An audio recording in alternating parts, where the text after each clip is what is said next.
Boys.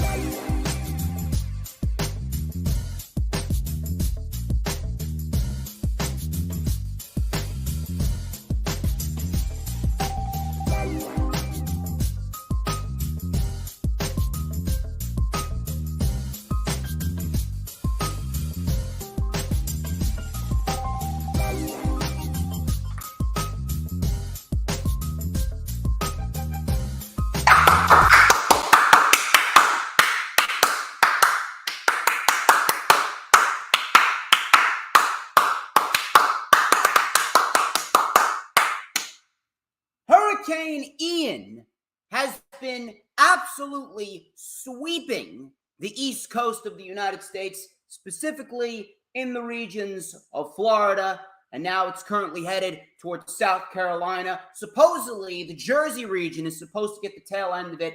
It's not very bright out. It's not very bright out at all. It's kind of cold. It's raining on and off. Probably one of the worst combinations of weather that one could get here in New Jersey if it's cold and raining. But that still does not change the fact that it's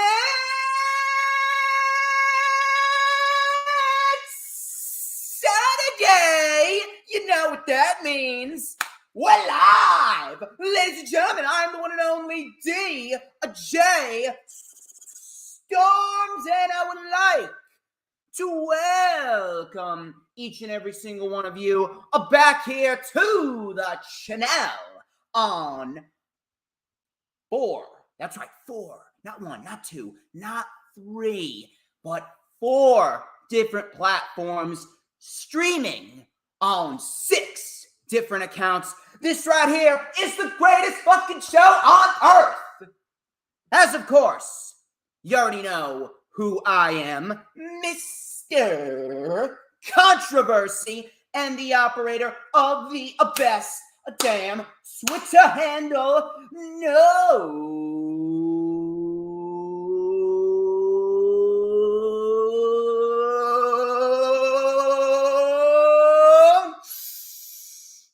Oh, wow. Woo-hoo-hoo. Do you smell that? You smell that, baby. That right there is the smell of pure excellence. Wait for it. Wait for it.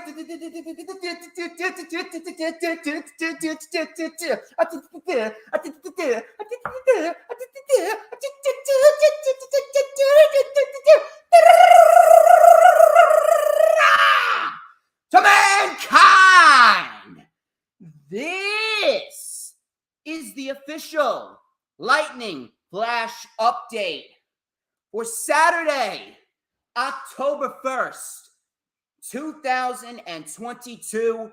We have officially entered the month of October. We're going to see what this month brings the brand, what this month brings in terms of the Halloween festivities. Things are already starting to get spooky. Of course, we got Hocus Pocus 2 coming out. I don't even understand what the big deal about it is. I never liked Hocus Pocus. Apparently, that's a Halloween fandom tradition for a lot of Halloween marks out there. I kind of grew out of Halloween. I'm more of a Christmas guy, as you've seen over the years. I'm a Christmas guy. I like me some Christmas. The only thing I really like about Halloween is the fact that I get to eat a shit ton of candy. Because I'm a candy guy. Not a Halloween guy, but I'm a candy guy. Regardless of that, the first LFU of October. And we got plenty of material to dive into, to dissect. We have a lot of good topics, including 4 weekly show reviews. We're going to talk about the whereabouts of a former NXT UK superstar. We're going to talk about CM Punk potentially not returning to the company. Malachi Black absolutely buried the dirt sheets. And the big one, the White Rabbit that has been absolutely sweeping, and I mean sweeping, the pro wrestling industry. It is going to be a big episode, and I greatly appreciate all of you taking the time out of your weekends to join me here. We got plenty of material to get into, and Mitchkovsky Mitch Kovsky, as always, letting everyone know what the deal is, because I am the absolute best in the motherfucking business. Nobody can touch me. Nobody can touch me. First things first, before we get into what we need to get into, a couple things. Obviously, the wrestling world did lose a Japanese icon in Antonio Inoki. So first things first, my thoughts and prayers do go out to the family and the friends of Antonio Inoki. He passed away at the age of 79 earlier yesterday morning. On top of that, I would also like to send out my thoughts, my prayers, my condolences to the family of my friend Matt. He recently had a death in his family this week. The funeral is this weekend, so my thoughts and prayers are with you, Matt. If you are watching, I hope that you are okay, and my heart is with you. If you need to talk, you got my number. Just text me if you need me. And then, on more of a positive note, next Thursday, we turning up on Thursday again. The Thursday stream is back. It's been a long time since I've done a Thursday stream on the channel. It's been about a month, I would say. And I got the rundown for AEW Battle of the Belts 4 and WWE Extreme Rules 2022 coming to you live next Thursday, October 6th at 7:30 p.m. Eastern Time. My guest, none other than the incomparable Jay Aletto. Jay Aletto and myself, we have done a lot of great collaborations. The last time he was on the channel, I believe it was the rundown for AEW Revolution earlier this year, back at the beginning of March. So he's back on the channel for the first time in about 6 months. Happy to have him on the channel, and it is going to be a really, really fun time. You always going to have a good time with DJ Storm. So set your calendar dates. Next Thursday, October 6th, 7:30 p.m. Eastern Time, the rundown for Battle of the Belts 4 and Extreme Rules with Jay Aletto. We'll be going over both of those shows. We'll be preview and predicting both of those shows. And then on October 9th, I'm going to be doing the rewind for WWE Extreme Rules. I will be including Battle of the Belts in the Lightning Flash update on Saturday, specifically because Battle of the Belts, it's not being showcased on October 8th. It's not going head-to-head with Extreme Rules. Tony Khan has decided to move it to 11 p.m. live directly after Rampage. So we got a live Rampage and we got a live Battle of the Belts next Friday. Should be good. We already got Pac and Trent Beretta for the All-Atlantic Championship, which should be a pretty solid match. I will be going over everything with Jay Aletto next Thursday, so please do not miss the stream. Please make sure, if you haven't already done so, that you have come on in and you are following me on social media. You can follow me on Twitter and Instagram at HistoryMakerDJS. That is at HistoryMakerDJS. You can add me on Facebook for collaborations and business inquiries. Please send me an email. My email is, of course, StormsTakeOver@gmail.com. Please make sure that you like the official DJ Storms business page, and I may just send you an invite to join the official DJ Storms Posse group on Facebook. That is, all those links are in the description. I got 2 vlogs up on the channel.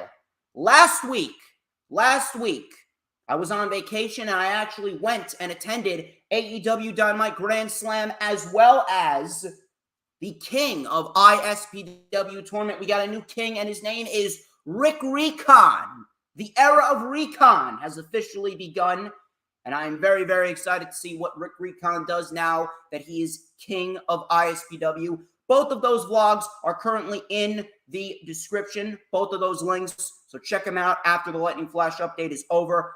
I got to meet Enzo Amore. I got to meet one of my boys, Mikey Williams, one of the DJ Storms Posse members, Mikey Williams. So shout out to him. Both of those individuals know who runs the IWC. We'll get into that a little bit later on in the show before we close it out. But regardless, if you missed those 2 vlogs, please go check them out. We are 10 minutes, almost 10 minutes into the fucking stream. People, if you haven't liked the stream, I really don't know what you're doing. It is extremely vital that you like the stream because it helps me out. It helps the channel out. It helps Hardcore Sports out as well. We are currently sitting at 174 subs. We are 26 subs away from 200. So people, if you haven't liked the Hardcore Sports channel and you haven't subscribed to it, I really don't know what you're doing. But please like the stream no matter where you're watching it on. Of course, like I said, we are streaming live on 4 different social media platforms across 6 different accounts. My channel, Hardcore Sports channel, the DJ Storms Posse Facebook group, the Hardcore Sports Twitch, my Twitter, and the Hardcore Sports Twitter. It is incredibly vital that you like the stream no matter where you're watching it from, so that way we get the widest outreach possible. Please make sure that you like it and you retweet it if you're on Twitter. Share it if you're on Facebook. Share it out on all social media platforms, including Twitter, Instagram, Facebook, Twitch, Tumblr, Snapchat, TikTok. No matter what social media platforms that you're using, make sure that you are sharing it out. That way we can get as many people in here as possible.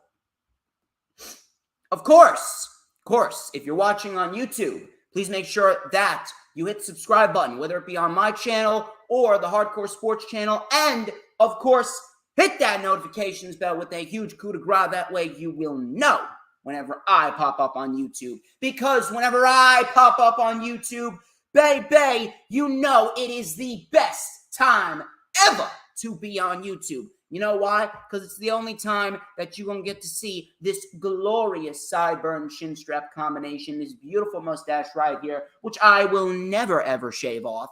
1 second. This is Earl Cole's favorite part of the stream. I don't know where he is, but I'm sure we'll see him at some point. So we're going to light it up right here on the channel across 4 different social media platforms and 6 different accounts with a little and a dash of and a whole lot of Because like Campbell's soup, like a Thanksgiving dinner, like a warm, succulent Christmas Eve ham with mashed potatoes and gravy, just like a fresh T-bone steak cooked medium with garlic salt and Sweet Baby Ray's barbecue sauce, just like a fresh Angus beef burger with cheddar, American, and Munster cheese, topped with all the great hamburger toppings. You know that I'm just so good. Everybody wants a piece of the Stormsmeister. You already know the drill. Anyway. Getting a little bit too ahead of myself here, so why don't we jump straight into the festivities here. Let's dive into the news, rumors, and reports.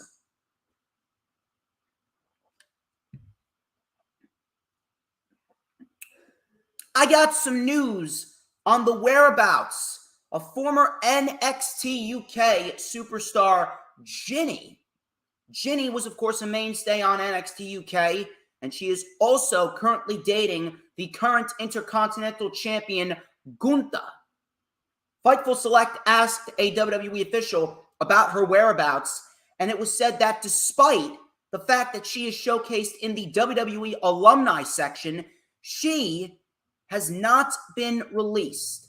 She has actually been dealing with an injury and has not been in the US these last few weeks because she's waiting on her supporting documents and her old passport, which contains her visa, which will allow her to travel to the United States for an injury treatment. So for those of you that are wondering, Ginny, the fashionista, who is actually very good at what she does, I actually like what Ginny brings to the table. Ginny is actually a pretty damn good professional wrestler. She's had some really damn good matches with the likes of Piper Niven and Toni Storm and Kaylee Ray and Mako Satomura. I like what Ginny brings to the table. Ginny is actually a very solid women's wrestler. And she has a very nice gimmick. She can speak very well for herself. So I really do hope that they get this all sorted out and Ginny inevitably gets back from injury sooner rather than later, because The SmackDown women's division, they need all the help that they can fucking get. I'm taking a look at the Raw and the SmackDown women's division. Raw's women's division is actually starting to come together very, very nicely. But the SmackDown women's division, my fucking God, SmackDown's women's division, they need all the fucking help that they can get. So I hope to fucking God, considering that she is dating Gunther and WWE doesn't like to break up couples, I really do hope that she gets back from injury sooner rather than later and we put her on SmackDown. We put her on SmackDown so that way we can get the ball rolling on getting a solid SmackDown women's division. Because right now, SmackDown's women's division, it's just not it. It's not it at all. Natalya ain't getting the job done. I'm sorry. Xia Li ain't getting the job done. Aaliyah, Lacey Evans, they ain't getting the job done. You need a better women's division than those women. Really. So for those of you wondering on where Jinny is, that is currently the state of former NXT UK star Jinny. This is actually an interesting report because I was not expecting anything like this to come out regarding this talent. Ringside News was told by a tenured member of the WWE creative team that Brock Lesnar is reportedly, and I quote, working the Crown Jewel event in Saudi Arabia on November 5th of this year. However, it is not confirmed on who exactly the Beast Incarnate will be facing. Now, it didn't really cross my mind, but I kind of expected it, considering that, just like I reported last week on why Roman Reigns and Logan Paul is happening, it's happening because the Saudi Arabian prince wants it to happen. And unfortunately, Triple H can't just back out of this deal. He's stuck in this deal for another 6 more years. He's stuck in this deal for another 6 more years, and unfortunately, he's going to have to do what the Saudi Arabian prince wants to get the money from Saudi Arabia during this 10-year deal. You can't really do too much with it. If the Saudi Arabian prince wants Logan Paul, Triple H is going to give him Logan Paul. If Saudi Arabian prince wants Goldberg, he'll give him Goldberg. If he wants Brock Lesnar, he's going to give him Brock Lesnar. So at the end of the day, Brock Lesnar's working the Crown Jewel event because the Saudi Arabian prince wants him there. Now, I believe that everyone is in the boat, or at least the majority of people are in the boat of, we do not want to see Brock Lesnar on television anymore just because of how WWE has forced him into a position where he's just become unbearable. However, Brock Lesnar, I believe, still has about, I want to say he has about maybe 8 matches left on his contract. So you're going to have to make the most of him. What do you do with Brock Lesnar at Crown Jewel?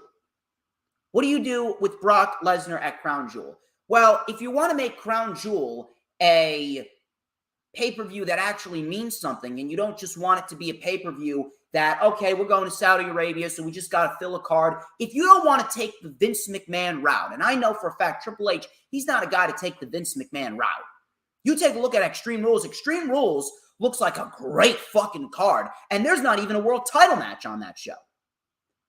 I know Triple H is not one to take the Vince McMahon route, so what do you do with Brock Lesnar at Crown Jewel? I was thinking about this, and I have 2 options in mind. I would either go with Brock Lesnar facing either Karrion Kross or Gunther. Now, I say Karrion Kross because, let's be honest here, Kross, he's not going to be fighting for a world title. He doesn't need to fight for the world title. Kross has been teasing going after Roman Reigns, but he does not need to go after Roman Reigns now. And on top of that, considering that they don't have any plans for Roman Reigns to drop the title before he gets to WrestleMania 39, if you put Kross against Roman Reigns, you're pretty much putting him up against Roman Reigns to lose, and we do not need that. So Kross going up against Brock Lesnar at Crown Jewel, that will help Karrion Kross by getting him in a big match. It will be a great use of Brock Lesnar to put over a guy like Karrion Kross by having Karrion Kross choke him out. Just like Karrion Kross has been choking out Drew McIntyre. Drew's great, but Kross is going to need a lot more than just Drew McIntyre. You need to continue following up with Kross after Drew, and then after that, and then after that. And I know Triple H has that in mind. He has big plans for Kross. So what are you going to do? Put him up against Lesnar. That's one option that you could do. Now, me personally, I would much rather prefer the match with Gunther. And I say the match with Gunther for multiple reasons. Number one, there's a lot of people, and I mean a lot of people out there that have compared Gunther to a UK version of Brock Lesnar. Gunther has a lot of Brock Lesnar vibes around him. The way that he carries himself, his intimidating stature, his physique. A lot of people have looked at Gunther and they've said that could be the next Brock Lesnar if they want him to. He's got everything that it takes. So if you're asking me, if you want to do a passing of the torch moment with Gunther and Lesnar, that would also be a great moment. And this is just me, but I do believe that Gunther and Lesnar would be the better match. Not to say Cross is a bad wrestler, but Gunther, he's just like Sheamus. He's been putting on banger after banger after banger after banger. Now, Sheamus and Gunther are facing off next Friday. I would not be surprised if Sheamus becomes the Intercontinental Champion. I would not be surprised if Sheamus becomes the Intercontinental Champion. That is a very, very, very real possibility, especially after the segment that took place on SmackDown. I wouldn't do that. Now, would I be mad at it? No, because Sheamus is fantastic. I love Sheamus. Sheamus has actually been one of my favorites growing up as a kid. His World Heavyweight title reign was great. He had great matches with Ziggler and Bryan Danielson and Randy Orton, even Del Rio, even Alberto Del Rio, no matter what you think of him. I would keep the title on Gunther, and I would make Gunther and Lesnar for the Intercontinental Championship. Then, if you want to, you can free up Karrion Kross and Drew McIntyre to continue their feud going into Crown Jewel. You don't need to just end it after the strap match. You can continue it going into Crown Jewel, because right now, Drew McIntyre is going to need to be occupied up until he gets to War Games, because more likely than not, Drew McIntyre is going to be leading his team into War Games to fight the Bloodline. So, if anything, Gunther and Lesnar sounds like the better idea from that alone. And I would keep the title on Gunther and make that match for the Intercontinental title, because it would bring a big spotlight to the Intercontinental title by having a guy like Brock Lesnar fight for it. And it would make the Intercontinental title feel like a world championship. Triple H has done a great job with the US and the Intercontinental title. But if you're asking me, putting the Intercontinental title in a program with Gunther and Brock Lesnar going into Crown Jewel, that would take the Intercontinental Championship to the next level. So if anything, out of the two options, I would definitely go with Gunther and Brock Lesnar for the Intercontinental title, and you can have Kross and Drew continue their feud. But Brock is reportedly working the Crown Jewel event. If he's working the Crown Jewel event, give me a match with Gunther.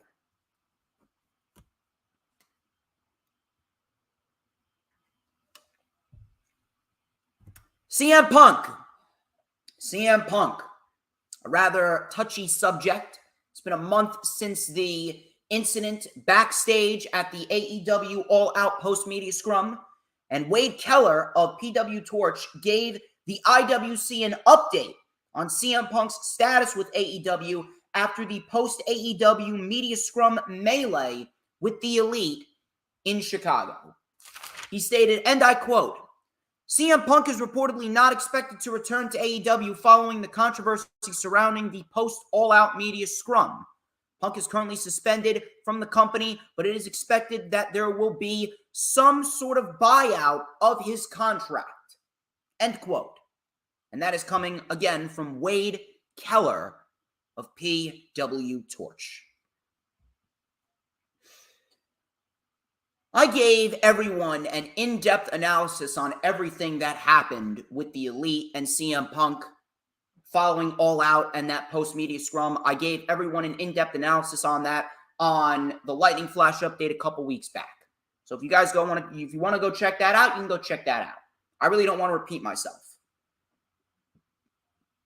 But one of the things I will repeat, and one of the things I did say, is the fact that if Tony Khan is going to handle this situation with CM Punk, he's going to have to sit down with him, he's going to have to talk to him, and he's going to have to say, what you did was unprofessional, you were in the wrong.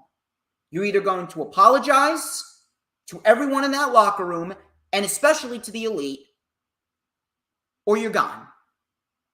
And based on everything, based on how CM Punk conducts himself, CM Punk, he's not a guy to admit that he's wrong, even when he's clearly in the wrong. He's not. because I've said it once before. CM Punk is a liberal bitch. Liberals are the bane of this society's existence. One of the worst types of people are liberals. They are brainwashed, hypersensitive pussies with no regard for the facts, and they need everything that they want. They want to say everything that they want to say without any consequences, even when they, clear as day, are in the wrong. CM Punk is one of those people. And CM Punk, unfortunately, being the bitch that he is, being the stubborn prick that he is, he's never going to admit that he's wrong. And after what happened, I would not understand how there even would be a way. I would not understand how there would even be a way that CM Punk could come back to the company and show his face around that locker room again. AEW, the last few weeks, has been a lot more calm, has been a lot more lax, and things have actually been getting a lot better. Really. Things have been getting a lot better backstage. Things have been calm. Things have been cool. The shows have been flowing nicely. Tony Khan has been pushing a lot of homegrown talent. The stories are a lot better. We've had a lot more, what's the word that I'm looking for? We've had a lot more harmonious situations. You could really tell that on television when the backstage drama was bleeding onto the TV screen. Right now, things have been a lot more harmonious and everything's been flowing very professionally, especially with the right people leading the charge. Moxley, Bryan, Jericho. The right people are leading the charge. And the stories with Daniel Garcia and Wheeler Yuta and MJF and Saraya coming in and us getting the women's division to a better state and giving them more TV time, the rise of Jamie Hayter. Things have been flowing a lot better on AEW TV. So if Punk were to come back, he could very well throw everything off. Really. So if anything, I don't blame Tony Khan one bit if there's going to be a contract buyout. You don't do what CM Punk did. You don't go on a post-media scrum after one of the biggest shows of the year, after you just won the world fucking title, and just completely shit on the entire fucking locker room. You don't. There is a certain level of professionalism, and that's one of the main things that I've emphasized in the last couple of weeks when it comes to AEW. Professionalism. Professionalism. Punk is not a professional. Jericho is a professional. Moxley is a professional. Bryan is a professional. And that's exactly what we've been getting. We have been getting professionalism. Exactly what we needed. So if there's a buyout, good. Get him out. Get him out of there and don't ever let him back in. Punk fucked up. Punk had a nice thing going and he fucked it up for himself. And he embarrassed the company. Get back to what you need to get back to. Continue pushing the stars that you're pushing right now. Build up new talent and leave it at that. And you could never mention CM Punk again. Punk is gone. Now, one thing that we all have to kind of take into consideration here, how much of this really had to do with the elite and the fact that there was a report a few weeks ago that they sent feelers to WWE? I don't know. But that's the update on CM Punk. I'll keep you guys updated on anything else, should anything else come out. We got a couple more people in the chat. We got Normal Guy. How you doing? We also got Alex Mercado and Lisa. Lisa, I've been waiting for you, babe. Where have you been? We've been missing you, Lisa. We need the chick that simps over Wardlow every fucking stream that I have. Great to see you again, Lisa. I hope you're doing well. Anyway, moving on here, I got a report on a Monday Night Raw superstar that is currently working NXT live events. According to F4WOnline.com, Veer Mahan was featured on an NXT live event alongside his old partner, Sangha. If you remember, back during the pandemic, Malcolm Bivens, who was the manager of Diamond Mine before he got let go, Malcolm Bivens initially was the manager to Veer and Sangha, known as Indus Share. And collectively, they were known as Bivens Enterprises. That took place during the pandemic on NXT, well before the Thunderdome, well before WrestleMania 37. This was almost directly after WrestleMania 36, when they were still operating with no fans. They never got their feet off the ground, and they were just taken off of television because apparently, I believe it was Sangha revealed to everyone that Keith Lee won the NXT North American and the NXT Championship during an NXT Great American Bash takeover event, or not a takeover event, a weekly TV taping event. He revealed that on his Instagram before deleting it. Now, it is unknown that if this is a full-time return to the brand for Mahan or not, but given his lack of TV time since Paul Levesque, Triple H, has taken over, it doesn't bode well. And you know what? If you're asking me, I would absolutely put Veer on NXT with Sangha, because the NXT tag team division, they need a lot of help too. There is not many top-tier tag teams down there. And if you're going to add Veer and Sangha, that would be a career rejuvenation for both men. Because let's be real, Sangha is not going anywhere. Sangha's not going anywhere on his own. And Veer, let me just say, Veer is very good. I like what Veer can do. But Veer is not a top-tier singles guy. There's just so many people ahead of him. Veer is in the same position as Scorpio Sky. Scorpio Sky is a fantastic talent, but there's so much people ahead of him. Would you rather see Scorpio Sky or an MJF? Scorpio Sky or a Wardlow? Scorpio Sky or a Sammy Guevara? Scorpio Sky or a Roosh? Or a Malachi Black? Or a Jungle Boy? A Luchasaurus? It's the same thing with Veer. Would you rather see Veer or Johnny Gargano? Veer or Kevin Owens? Veer or Chad Gable? Veer or Drew McIntyre? So unfortunately, Veer is not going anywhere as a singles guy on Raw. Not now, at least. But if you put him in Sangha in NXT as a tag team, that right there, that would help them and the NXT tag team division all together as a whole. Because that tag team division was absolutely destroyed when Vince and Bruce took over. Now Triple H, he needs to rejuvenate it. So I have no problem if Veer is going to move back down to NXT full time. And to be quite honest, I do hope that happens.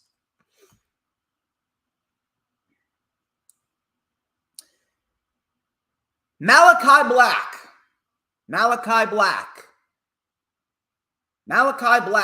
he took to Instagram and he went live. He was not happy. He actually had to discuss a multitude of topics surrounding his conditional release, as well as other AEW talent that reportedly requested their releases too. And to be quite honest with you, I really felt bad for Malachi here. He ranted about receiving death threats from random people, which is completely inexcusable.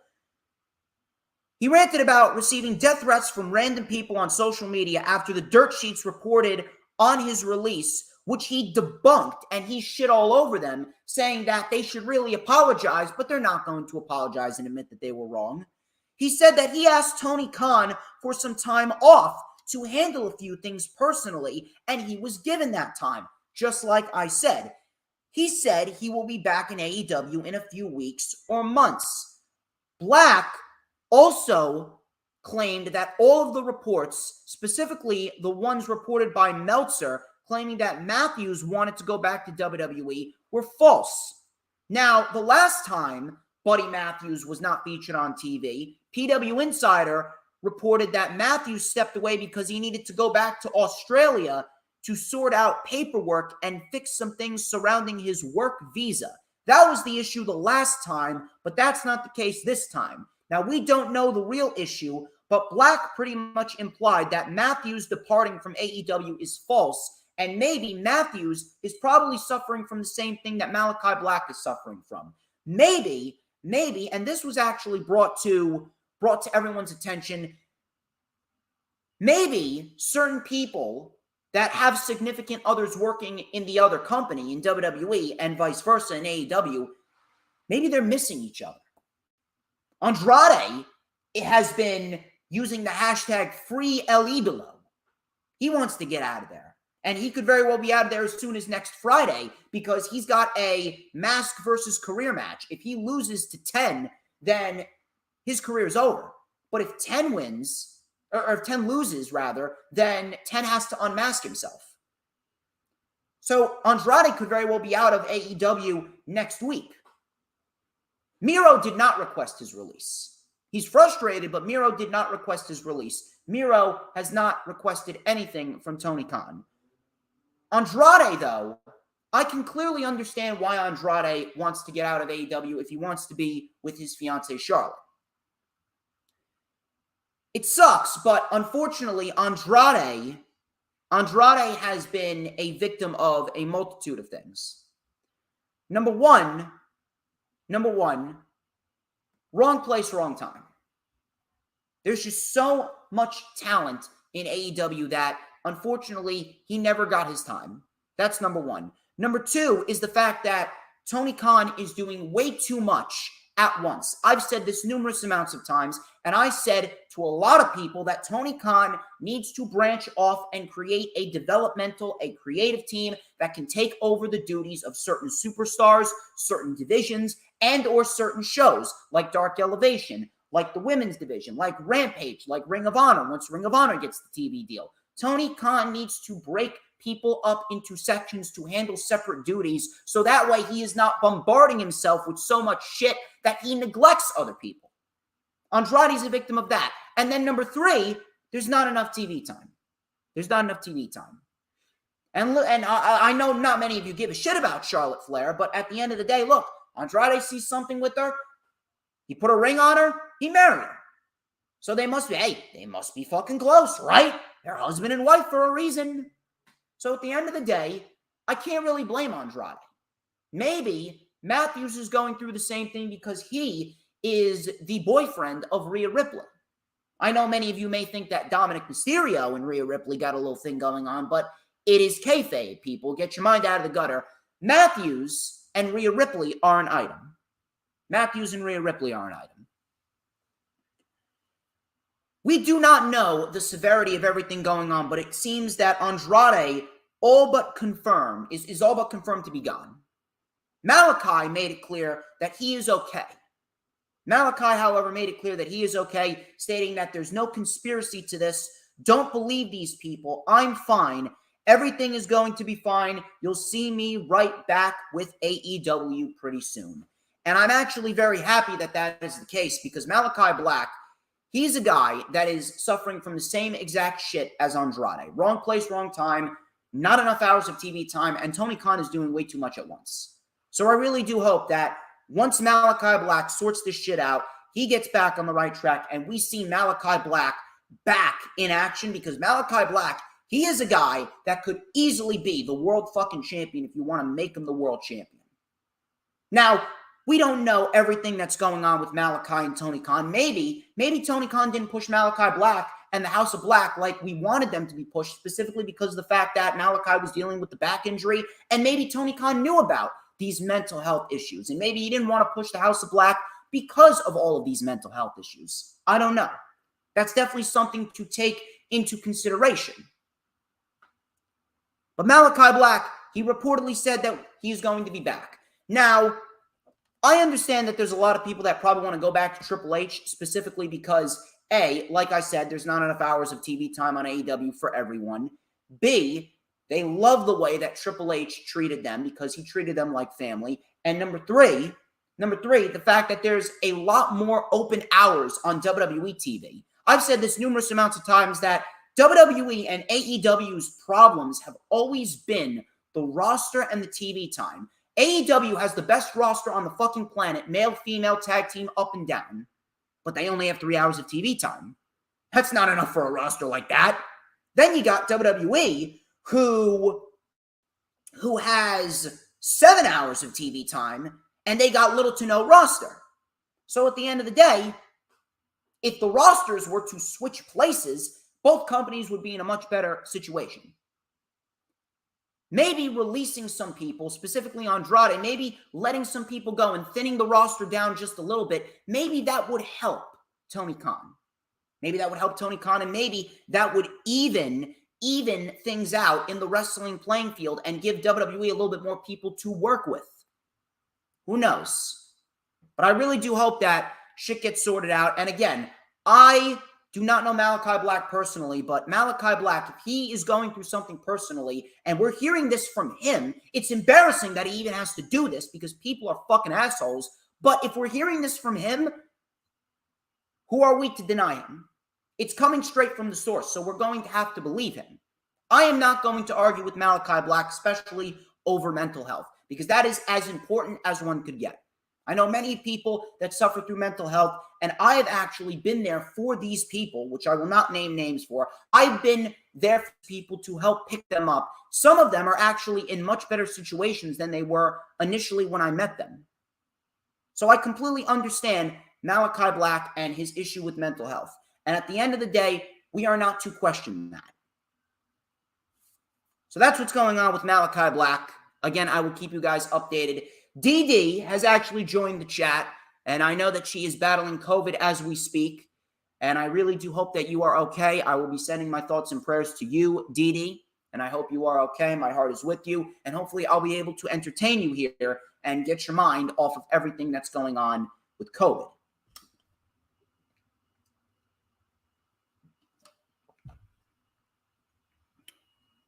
Tony D'Angelo. I did watch NXT this past Tuesday. It sucked. NXT is the worst show on TV as we speak, but I watched it because I wanted to see what they were going to do heading into NXT TakeOver Halloween Havoc, which is taking place on October 22nd. This past Tuesday on NXT, Tony D'Angelo, he suffered an injury to his right knee. He slid into the buckle during his match with Wes Lee. His knee did not land right, and it looked like he may have pulled or tore something. He ended up losing his match to Wes Lee via referee stoppage. Dave Meltzer reported that this injury is very real. However, NXT officials do not know the severity of it yet, and he is currently waiting on feedback. This sucks. Tony D'Angelo was and is one of the only acts that came from NXT 2.0 that is actually worth investing our time in. Tony D'Angelo's great at what he does. Tony D'Angelo's very, very good. Tony D'Angelo has the in-ring ability. Tony D'Angelo has the character. Tony D'Angelo has everything that you need in order to be successful in the WWE. Tony D'Angelo has it. He has it. And the fact that he is not going to be in this match, and if anything, based on the field outside of Carmelo Hayes and Wes Lee, the field doesn't look all that impressive. Based on everything, I would have bet my money that he would have been the one to win the North American Championship at NXT TakeOver Halloween Havoc. And if anything, if I was booking this, I would have absolutely given the championship to D'Angelo. D'Angelo's not ready for the main roster, so why not give him a championship in NXT? Give him the ball and let him run with it. So I'm not sure how serious this injury is, but I can only hope that he is okay and he's going to make a speedy, quick recovery. And again, it sucks because I really believe that he was going to be the next North American champion after Solo Sikoa ridiculously had to vacate it. I still don't know why the fuck they did that. Makes no fucking sense. Legitimately makes no fucking sense as to why Solo Sikoa needed to vacate the championship, especially considering that him taking that championship on the main roster with the Bloodline, that would have made the championship feel that much more important. It was fucking stupid. Fucking retarded that they did that. That's going on there. I'll keep you guys updated on it. WrestleVotes, they provided a very nice update on the creative direction for one Finn Balor. They provided an update on the creative direction for one Finn Balor. They tweeted out a tweet which read, and I quote, "I'm told that significant plans are lined up for Finn Balor in the future. I don't know exactly for what those plans are, but he is a strong favorite of the new leadership group.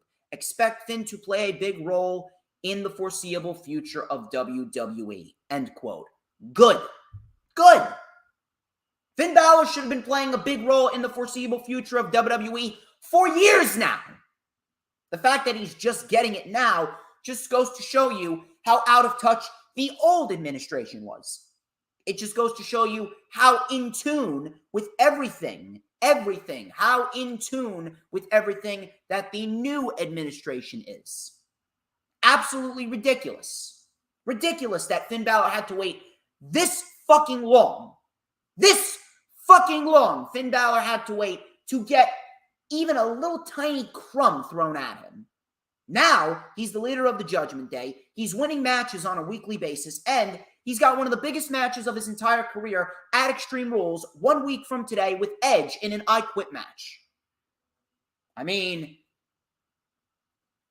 if that's not big plans already, I don't know what is. And if you're asking me what those plans are, I would not be shocked at all if by next year, when Cody wins the World Championship, I would not be shocked if Finn Balor is right there as one of Cody Rhodes' major opponents for one of the major pay-per-views. That right there is a match that I and many people would love to fucking see. Cody and Balor. Book it. Book it. Finally, my final news, rumor, and report of this section of the LFU, and then we're going to get into the weekly show reviews. We're going to review 4 weekly shows. I got the latest on the White Rabbit tease. The White Rabbit teases have had people in the IWC thrown into a frenzy. This past Monday Night on Raw, one QR code was displayed, and it gave people the number 40701. And Sean Ross Sapp took to Twitter, and he took the time to comment on this. That revealed to be the zip code for Corbin, Kentucky. Another QR code displayed the lyrics to Malachi Black, or Aleister Black's former WWE theme song. No man is ever truly good. No man is ever truly evil. I do the things you never could, and we won't ever be equal. People have been making guesses that it might be Baron Corbin or the returning Aleister Black. Sean Ross Sapp took time to comment on this, tweeting out that Corbin, Kentucky was where Bray Wyatt, as the Fiend, initially defended the WWE Universal Championship against The Miz. Then, we actually had a QR code that came up during Karrion Kross's promo this past Friday on SmackDown, which was last night, which showed a video of a cartoon pig and then a cartoon wolf. And then it showed a person in a real-life wolf mask, and then it showed an upside-down slaughtered pig hanging in what looked to be a butcher's office, a meat butcher's office. Now, people have been making connections to that, making connections to the wolf being the lone wolf, Baron Corbin, or the pig, making connections to Huskus the pig.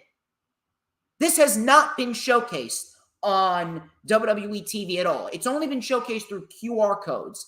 And then another one, while the commentators were talking, the commentators had the camera on them. Michael Cole and Corey Graves had the camera on them.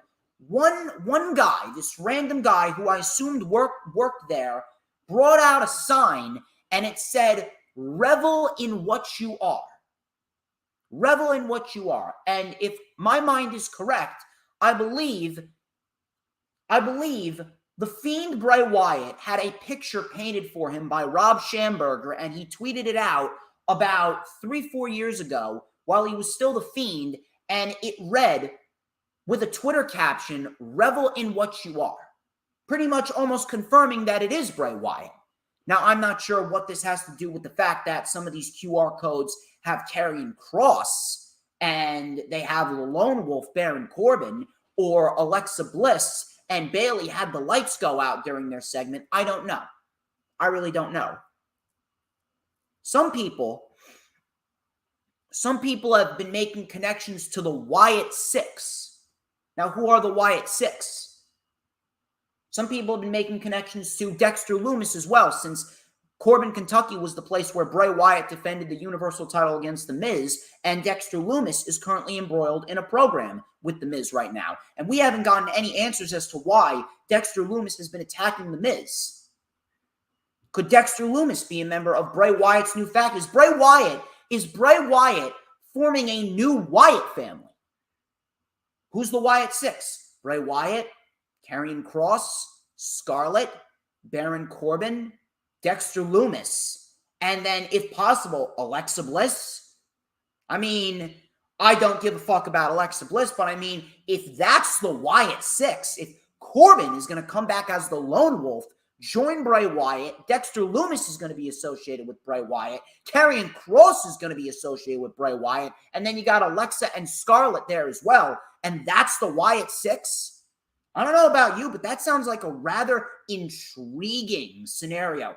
That right there could very well be what Bray Wyatt needs to take him to the next level. Hell, that could very well be a reinvention of the Wyatt family. Now, nothing is going to be as good as the original Wyatt family, but that could very well be a reinvention of the Wyatt family that could very well bring Bray Wyatt and whoever is associated with Bray Wyatt up to that next level, which ultimately could very well become the best thing in all of pro wrestling. I don't know. I'd say that sounds like a great, and I mean a great fucking stable to me. Wyatt, Kross, Corbin, Lone Wolf Corbin, Dexter Lumis, Scarlett, and Alexa Bliss. I don't know about you, but I'd absolutely be down for that. And the fact that WWE is getting this much traction with it, and it's not even being showcased on TV, that just goes to show you how fucking good Triple H is and how good Bray Wyatt is. Because it's not just Triple H that's doing this. Bray Wyatt is just as much to credit as Triple H here. Because Bray Wyatt is probably the greatest fucking mind, and I mean the greatest fucking creative mind in pro wrestling history of the modern era. In this modern era, there is absolutely no one that has been able to touch Bray Wyatt. Bray Wyatt is one of a kind. He grew up in this fucking business. He has a mind made of gold.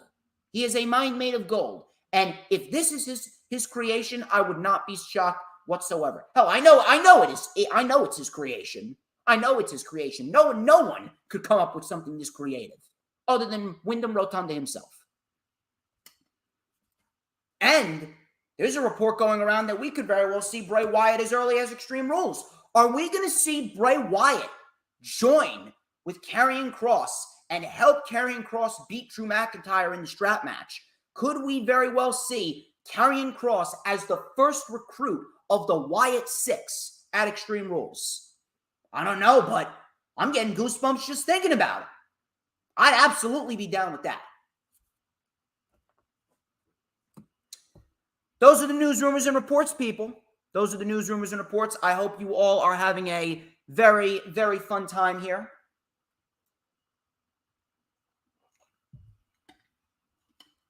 Here's what I need everyone to do. Before we get into the news, rumors, and reports, if you are watching on my channel, like the stream. Hit that like button when you come on in, and then go over to the Hardcore Sports channel. Let's check the Hardcore Sports channel actually right now. Let us check the Hardcore Sports channel right now. We have 9 likes on the Hardcore Sports channel, and we got 9 likes on my channel. So people, if you are watching on my channel, like the stream there. Go over to the Hardcore Sports channel right now. I want you to go over to the Hardcore Sports channel right now, and I want you to like it there. Like it right there, so that way we can get as many people in the chat as possible and bring an outreach of as many people in, whether they're watching on YouTube, Twitch, Facebook, or Twitter. Please share the stream, go over to my channel, like it, and then go over to Hardcore Sports channel right now and like it. The link is in the description on my channel. If you're watching on my channel, to go over to the Hardcore Sports channel. We're live there right now as we speak. Go over there and like the video right now. I at least want to get to 10 likes over there. Go and like it right now. We're going to get straight into the news, rumors, and reports here. News, rumors, and reports here. We got Monday Night Raw as the start of our weekly show review section. And Monday Night Raw this week. Monday Night Raw this week was a very, very, very solid show. And I've been loving what Triple H has been doing. Triple H has been putting out some pretty decent fucking material. Extreme Rules looks great. Extreme Rules, Monday Night Raw, and SmackDown, everything outside of NXT has been pretty fucking solid. And now NXT, that's going to take a long time to rejuvenate. Let's be real. But at this rate, no one gives a fuck about NXT. NXT sucks. But Raw has been very solid as of lately. We had Bianca, Alexa, and Asuka kicking off the show. Bianca said that she wanted to challenge Bayley tonight, but it would never be just you and I. It would always be 3-on-1. But now with my insurance policy, it'll never be 3-on-1 again. You can't fight your battles alone. Damage Control then came out. Bayley talked about Bianca learning her lesson, saying that this is much bigger. You've been groomed to be in this position. Meanwhile, I groomed myself. I said I was going to take over WWE, and that's exactly what I'm doing. You were chosen. Not really sure what she means by Bianca was chosen, because if anything, Bianca is the luckiest motherfucker in the women's division, minus Alexa Bliss. Bliss is lucky only because of the fact that the old administration loved her because she looked like a porn star. Bianca is lucky for a different reason. Bianca is lucky because she was positioned to be a replacement horsewoman while Bayley was nursing her injury. Because Bayley was out for a year and they needed a fourth figure in the women's division. They had Sasha at the time. They don't have Sasha anymore, but she'll come back sooner rather than later. But they had Sasha at the time. They had Becky. They had Charlotte. They didn't have Bayley. So Bianca kind of took Bayley's place. So if anything, Bianca was not chosen. Bianca just happened to slide into this position and become the luckiest motherfucker in the women's division, minus no talent Bliss. But regardless of that, Bianca said, nothing has been handed to me. Where have you been? I've been earning everything that I've had. You've been rehabbing. I'm not going to downplay my accomplishments just to meet you at a level that you're comfortable with, said Bianca. Bayley then said, everything that you've accomplished was because I was injured. That's actually a shoot, by the way, so don't let that confuse you. If Bayley was never injured, Bianca would have been absolutely fucking done. After that match with Becky at SummerSlam last year, and Becky buried her at SummerSlam, that would have been it. That would have been it. Absolutely no one would have taken Bianca seriously ever again. Bianca would have never won the Raw Women's title ever again if Bayley stayed healthy. That's a shoot. And that's only because of the fact that the old administration was still in charge at that time. So Bianca brought up the fact that the last time they were in a match, she KO'd Bayley on a ladder at Hell in a Cell. Bayley then said, you just gave me a great idea. I feel like winning the Raw Women's title in a ladder match. And then that was that. Bianca then challenged Io. A referee came in, and we get Io Sky versus Bianca Belair. I like it. I like it. I think that this is a great match for Bianca and Bayley. And the fact that it's happening at Extreme Rules, it really does make me wonder if we're getting a TLC pay-per-view. I don't think we're going to get it. But if anything, I do believe that this is absolutely the right decision to have a ladder match between the two, because it really presents an interesting scenario and puts them in an environment that they've really never been in before. We've never had a singles one-on-one match between Bianca and Bayley for the Raw Women's Championship. And I do believe that this is going to be a very, very solid match. We'll see how it all plays out. So we get Bianca Belair and Io Sky. This was a very good match. Bianca was in firm control early on. Coming back from commercial, Bianca mounted a comeback with a suplex, a roll through into a delayed vertical stalling suplex for a 2. We had a handspring moonsault for a 2. Sky with a diving crossbody. Bianca rolled through into a fallaway slam. Io Sky then arm dragged Bianca off the top rope. Double knees in the corner connects. Belair launched herself onto Kai and Bayley outside the ring. Sky was then hit with the KOD and Bianca Belair wins. Couple of things. Number one, the match was very good. Don't get me wrong. Match was very good. Io Sky and Bianca Belair are fantastic at what they do. But I have two gripes with this. Number one, when is it that we can start calling Io and Dakota Bayley's Fall Girls? Why is it that every single member of Damage Control has been beaten but Bayley? Why exactly is Damage Control losing matches, especially when they're the women's tag team champions? Why is it that Io and Dakota have to look weak, but Bayley has to look strong just because she's challenging Bianca Belair? I understand that not everyone can remain undefeated, but I mean, if you want Damage Control to be taken as a serious threat, aside from the fact that no one gives a fuck about women's wrestling because of what Vince and Bruce did to it over the years, you're not exactly helping. You're not exactly helping here. So if Io Sky and Dakota Kai were going to be nothing more than Bayley's Fall Girls for the time being, why did they even bother bringing back the women's tag team titles? Why did they even bother winning the women's tag team titles from Aaliyah and Raquel a couple weeks back? Makes no fucking sense. Why exactly do the women's tag team titles need to exist if this is what is going to happen? Why is it that Bayley is the only one that's remained undefeated? If you want Damage Control to be taken as a serious threat, then Damage Control should not be in a scenario where they're losing, especially when Io Sky is one half of the women's tag team champions. Get rid of the fucking titles if you're going to have them lose. Get rid of the titles. Not a good look.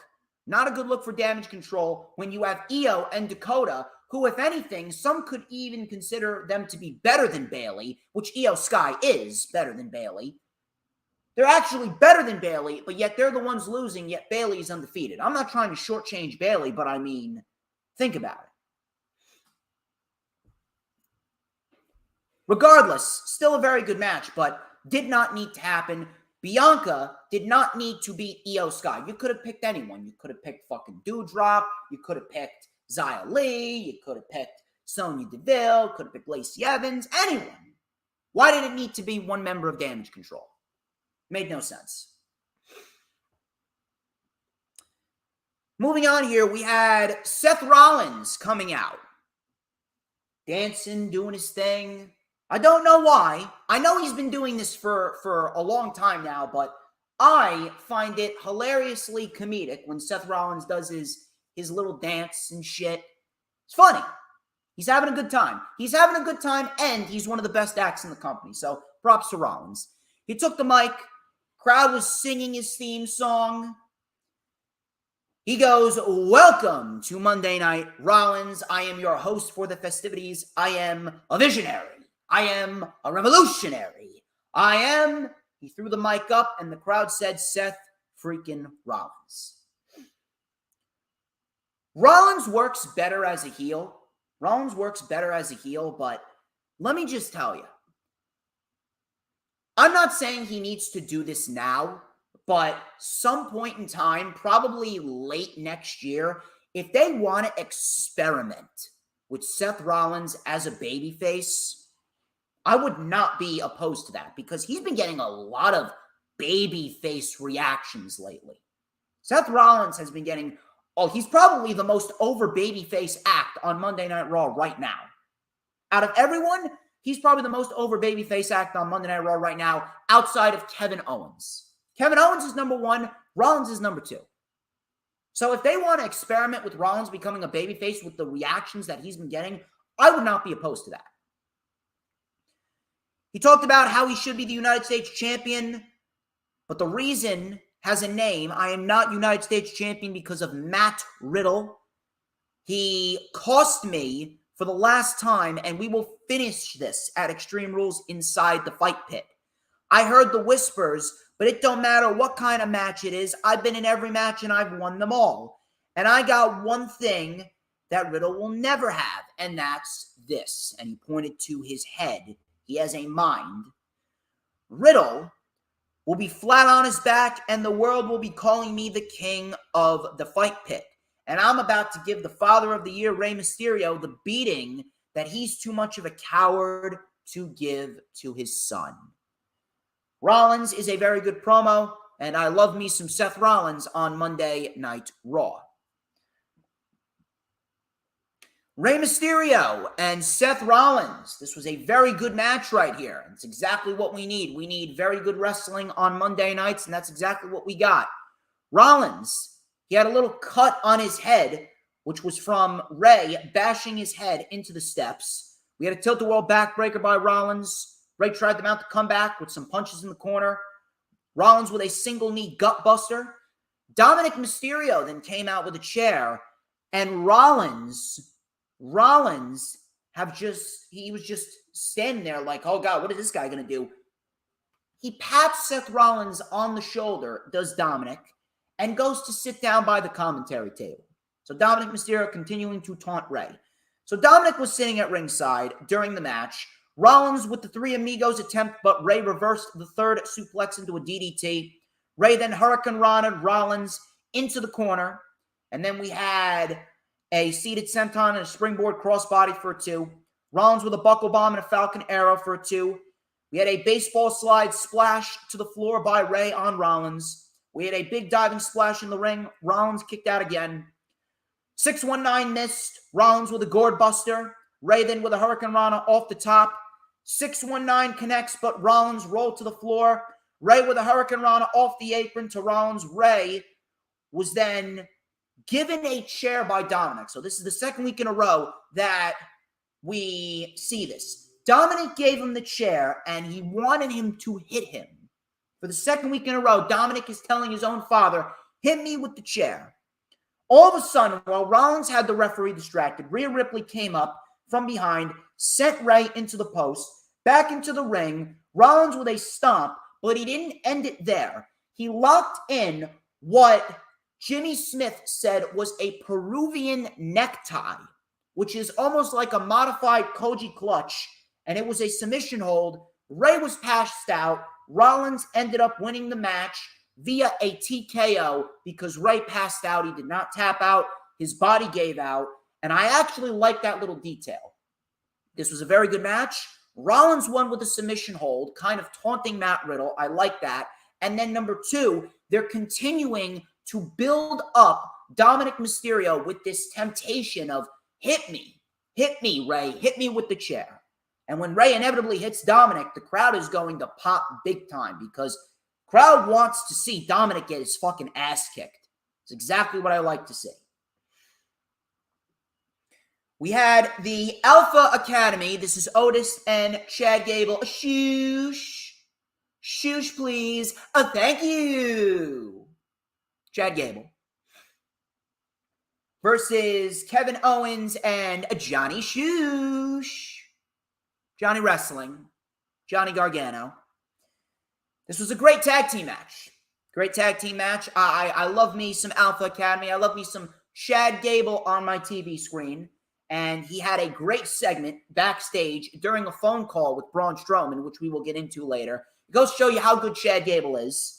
So Gargano and Owens were in early control. Otis then with a military press slam on Gargano. Coming back from commercial, Gargano was isolated. He made the tag to Owens. We had a big lariat on Gable. Big cannonball. Senton off the apron connects. Owens with the Steenalizer, which is a pump handle neck breaker down on the knee. He called it the Steenalizer on the Indies because Steen is his last name. We had a Swanton bomb, but Gable got the knees up. Owens with a sharpshooter. They were in Canada. Gable had nowhere to go. Otis broke it up. Owens then tagged in Gargano. We had a tag back to Owens. We had a lawn dart by Gargano. Swanton bomb by Owens connects. Gable kicked out. We had a big German suplex by Gable. Tag to Gargano. Northern Light suplex. Roll through T-bone suplex by Gable. Beautiful transition. Tag to Otis. Steiner Bulldog. Electric chair Bulldog combination. Gargano kicked out. Otis then took out Owens. Owens then super kicked Otis onto the table and then delivered an elbow drop off the barricade through the announce table to Otis. Gargano got distracted by Theory. Gable hit a cliffhanger DDT. Gargano kicked out. Gargano then super kicked Theory, then gave Gable one final beat, and Gargano won the match for himself and Kevin Owens. This was a great tag team match, and the Alpha Academy, they lose to Kevin Owens and Johnny Shush. In the back, this was great. In the back, the Alpha Academy and Theory were talking to each other. Theory got a call on his cell phone. He goes, hello. He has this confused look on his face, and he goes, Gable, it's for you. So Gable puts it on speaker. He goes, hello. He has this smiling face. This was great. He had this big smiling face because he got a phone call, and then all of a sudden, Braun Strowman is on the phone. Braun Strowman is on the phone, and Braun Strowman, he heard Gable calling him an idiot. He goes, next week, you and I, we got a match in your hometown of St. Paul, Minnesota. That way, they won't have to fly your body back home for the funeral. So Gable, his face went from smiling to this concerned look like he was about to fucking piss his pants. And Gable, it's so fucking retarded, but it was great. Gable looks like he was about to piss his pants. Gable then just in the most scared of scared voices, with this timid voice, he just goes into the phone, shush, please. Chad Gable's fantastic. I do not know where this fucking came from, but Chad Gable is a fucking national treasure. Chad Gable is a fucking national treasure. So we got Braun Strowman versus Chad Gable next week, which should be pretty entertaining. We also got Otis versus Johnny Gargano next week. Should be great. Omos. Don't know why Omos is on the show, but we got who are the Nigerian Giants? Omos. Who are my house? Omos. He took on two scrubs. Otis just ragdolled these schmucks around. Double choke bomb on both men. That was it. And then he stood tall on the table and posed. Listen, Triple H, I understand you're not a guy to just let people go, but why is Omos still employed? Why is Omos still employed? Get rid of him. Just fire him. He serves no value. He serves absolutely no value. Braun Strowman is a better act than him on Monday Night Raw. Braun Strowman and that match with Otis. Braun Strowman and that match with Otis on SmackDown last Friday. That match with Otis was better than every single Omos match that he has ever been in. Every single Omos match combined did not match up to what Braun Strowman and Otis did. And that match went, 5-6 minutes? Goes to show you how much value Omos have. And that is zilch. A big fat 0. The Miz. Miz was walking backstage with his Miz Force security. He was pissed because all of them were laid out. All of a sudden, Dexter Lumis was behind him. He was wearing a hockey outfit, pretending to be a hockey statue. I mean, of course he fucking was. He broke the hockey stick over Miz's back and then choked him out and then just quietly just stroked his head. I don't know why Lumis is doing this, but it's starting to get very, very, very repetitive. I'm really starting to get sick of it. Is he a part of the Wyatt Six? We'll have to wait and see. Nikki Trash. Nikki Ass Cheeks. She took on Candice LeRae. Yes, the Poison Pixie, Candice LeRae, is on Raw. Now, I am very ecstatic to see Candice LeRae. Don't get me wrong, but why is she on Raw? Why is she on Raw? Why can't she be on SmackDown? Why isn't she on SmackDown? Why? I understand that you're trying to keep the couples together, but the brand split is pretty much over. Raw superstars appear on SmackDown. SmackDown superstars appear on Raw. Why isn't she on SmackDown full time? She needs to be on SmackDown because that division needs all the help it could fucking get. Either way, great to see her back. LeRae wins with a swinging neckbreaker from the middle rope, and Candice LeRae is starting off her Monday Night Raw career in the right fashion. And next week, she has a match with Dakota Kai. We had Sami Zayn, the honorary Uce. He took on AJ Styles. Solo Sikoa was in Sami Zayn's corner, and this was a great match. One thing I love about this match is the fact that Sami Zayn, even though he's hanging out with heels, Sami Zayn is a babyface. He's not a heel. Sami Zayn is a babyface. He has been getting the biggest babyface reactions on SmackDown. Sami Zayn is a babyface, and Sami Zayn is, right now, probably the best act on SmackDown, while Kevin Owens is the best act on Raw. Good. So Sami Zayn was in control early on. Nice Arabian moonsault to the floor. Styles then came back with a Stinger Splash and an Ushi-Goroshi. Torture Rack Bomb for a 2 by Styles. Styles then with a slingshot, phenomenal forearm. Coming back from commercial, Styles then suplex Zayn into the buckle. Zayn then with a big boot and a Blue Thunder Bomb for a 2. Zayn with a suplex into a power bomb. He hit something which is called the Orange Crunch. Orange Crush, which is pretty much a suplex into a power bomb. They call it the Orange Crush. Styles kicked out. Styles was then sent headfirst into the post. He then avoided a countout, did Styles. Styles then with a phenomenal blitz, big boot by Zayn, Pele kick by Styles. Coming back from a second commercial, Zayn with an exploder suplex into the buckle. Styles then came back with a half calf crusher. Zayn got to the ropes. Behind the referee's back, all of a sudden, Solo Sikoa then delivered a Uranagi. That's right, a Uranagi to Styles on the apron. And then Sami Zayn followed up with a Haluva kick. Sami Zayn gets the win in what was a great match over AJ Styles.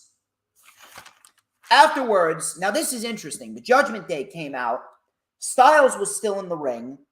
Balor then says, if you had accepted our offer, maybe the outcome of this match would have been a little bit different. You deserve so much better than this, which he's right.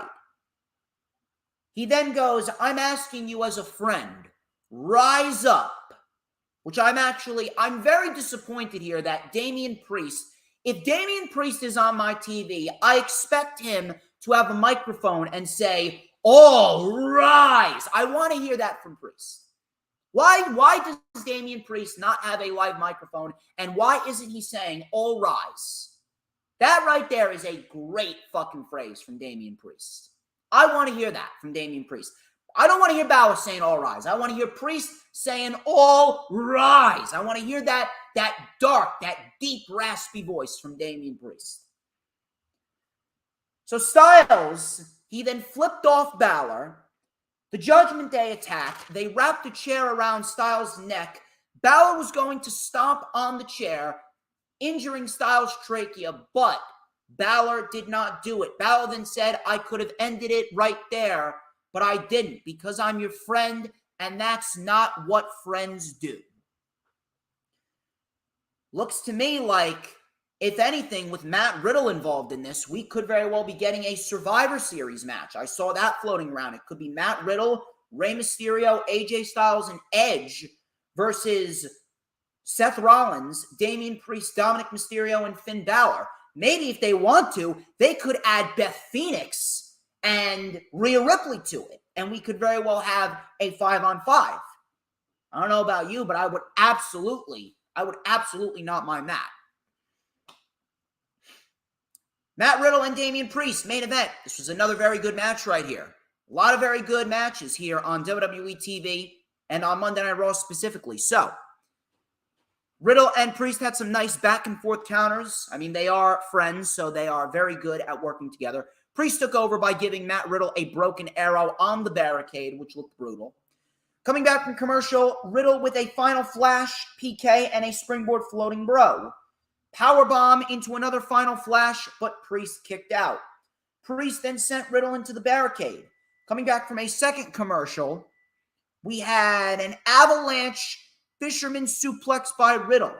That got a 2. Back and forth strikes by both men. Riddle then with a Bro Derek, but Priest kicked out. Priest then with a Razor's Edge and a leaping flatliner for another close 2 count. Another final flash by Riddle, and then Riddle rolled up Priest for the win. Afterwards, the Judgment Day swarmed Riddle. Priest then with the South of Heaven. All of a sudden, Edge comes out. Spears Priest. Spears Balor. He took the mic and he said, "You have tried to finish me over and over again, but I always come back. I got to come back in my country. I don't quit. And I challenge you at Extreme Rules." Edge, Finn Balor for the first time ever in an I Quit match. Awesome. Awesome. Extreme Rules looks fucking great. Cannot wait to watch it. It's going to be damn fucking good.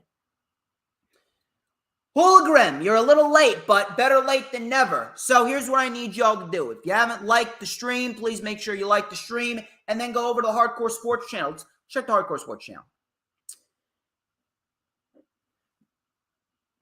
Hardcore Sports channel right now has 11 likes. I think we could get a little bit more. So please make sure you go over to the Hardcore Sports channel after you're done liking this stream and like that stream over there. We got 3 more shows to go over before we get on out of here. And I'm very, very happy that you guys are sticking around with me. We got plenty, and I mean plenty, of quality material left to dissect. Now, a little break here. A little break here for a minute here. I'm actually debating with myself here. I know that Christmas is coming up. I know I'm skipping ahead a few months, but Christmas is coming up, and I'm more of a Christmas guy than a Halloween guy.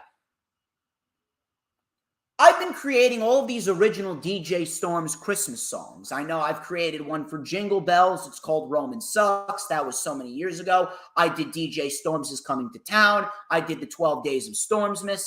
I did Jingle Bell Rock or DJ Storms Rocks. I want to hear it from you guys. What would be a great Christmas song for me to do an original version of? Frosty the Snowman or Oh Holy Night. Maybe You're a Mean One, Mr. Grinch. Maybe I'll do You're a Mean One, DJ Storms. Who knows? Let me know in the chat. Let me know in the chat what is the best Christmas song that I haven't done yet for me to do this year for Christmas. Okay? Just let me know.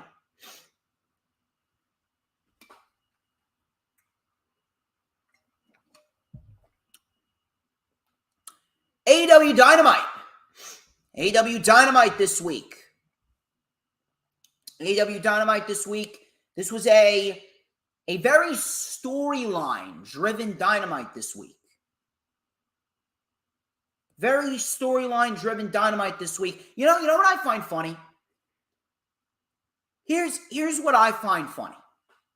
What I find funny is the fact that there are so many people out there. There's so many fucking inbreds, these dumb inbreds, these retards that rant on and on about, AEW doesn't have a lot of storylines going on. It's just a bunch of random wrestling matches. There's no story going on in AEW. Meanwhile, we got AEW Dynamite in which, like, half of the entire fucking show was storyline build. We got storyline build for MJF and Wheeler Yuta. We got storyline build for Jericho and Daniel Garcia. The women's division had some story. We could potentially be looking down the barrel of a Saraya versus Britt Baker match. Toni Storm and Serena Deeb, they were given time to tell a very nice story in that match. We got a lot of storyline build in Dynamite this week, yet people are claiming that the show sucked. So I swear to God, it's like these people look to complain about everything. They legitimately look to complain about everything. It is absolutely fucking retarded. Really is. Was this a blowaway Dynamite? No, absolutely not. Not every week's going to be a blowaway Dynamite. If every week was a blowaway Dynamite, then no Dynamite would be a blowaway Dynamite. This wasn't a, oh my God, you got to get up out of your seat to watch this show. No, but it wasn't a bad show. It was a very solid show, a lot of storyline, and that's exactly what I liked about this Dynamite. This is exactly what AEW needs to do. Storylines that are focusing on the young talent, focusing on MJF, focusing on Wheeler Yuta, focusing on Daniel Garcia. Those are the biggest storylines throughout this entire show, and this is exactly what we needed. So, Jericho Appreciation Society, they kicked off the show coming out to celebrate Jericho's ROH World Title win. So, they all came out wearing Joker jackets and pants. They all looked like Jack Nicholson's Joker. So, Angelo Parker called the city of Philadelphia the city of losers. Matt Menard then called up Luigi Primo to make pizzas. The crowd was chanting, "We want pizza." Anna Jay said that, "No, you're not getting any." She called Chris Jericho the greatest Ring of Honor World Champion of all time. Jericho then said that the crowd can't have pizza. He called himself the most honorable Ring of Honor World Champion of all time and the most viewed champion. The era of the Ring of Jericho has begun, and I will give Bandito his rematch, but sports entertainers beat pro wrestlers every single time. He then hyped up Daniel Garcia. He brought him a little gift. It was nothing but a purple fedora hat. So Garcia wasn't very pleased. Garcia took the hat off. This was fucking great right here. He took the hat off, punched out Luigi Primo, knocked him the fuck out. Luigi Primo was just sitting there in the ring, laid out for the entire fucking segment. Garcia then said, "This isn't me, and I've had enough." Garcia then told Jericho that it's time for me to. Jericho put his hand over the mic. Put his hand over the mic, and he put it down. Put it down. So then Jericho then said, "I want you to think long and hard about what you're going to say. Think long and hard about what you're going to say." He asked if you're a sports entertainer or you're a pro wrestler. So Bryan Danielson then came out. And he said that Jericho is trying to tell Garcia what he thinks he should be. Bryan then said Garcia could do whatever he wants. Jericho told Bryan to shut his mouth. Garcia then got in Jericho's face, and he says he doesn't belong to him. And then he came up with different ideas of being entertaining. He asked if he should form a tag team with Bryan Danielson. He then pitched a tag team match next week, Guevara and Jericho versus Bryan and Garcia. Matt Menard then got mad. Matt Menard, Daddy Magic Matt Menard, he got mad at Garcia for turning his back on them. Bryan said, "Well, you know, I came out here to have a match with anyone, so why don't we see Daddy Magic versus Bryan Danielson?" And we got Daddy Magic and Bryan Danielson right after this segment was over. This segment was great. And just like Tony Khan has been doing throughout his entire run as CEO, he's focusing on the young talent. Exactly what needs to be done. Matt Menard and Daniel Garcia and everything going on with this storyline with Jericho and Bryan, he's focusing on building up Daniel Garcia.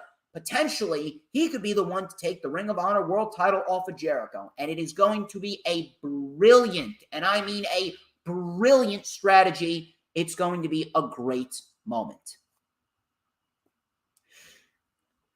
So, we get Matt Menard and Bryan Danielson. Decent little match, nothing overly crazy, nothing that you need to go back and rewatch. But Matt Menard, he was getting the shit beat out of him by Bryan Danielson here with some stiff kicks, flying lariat. We had running drop kicks in the corner. Yes kicks to the chest. Bryan then with a wrecking ball drop kick. Menard was then in a position where he crotched Bryan Danielson into the post. Angelo Parker then DDT'd.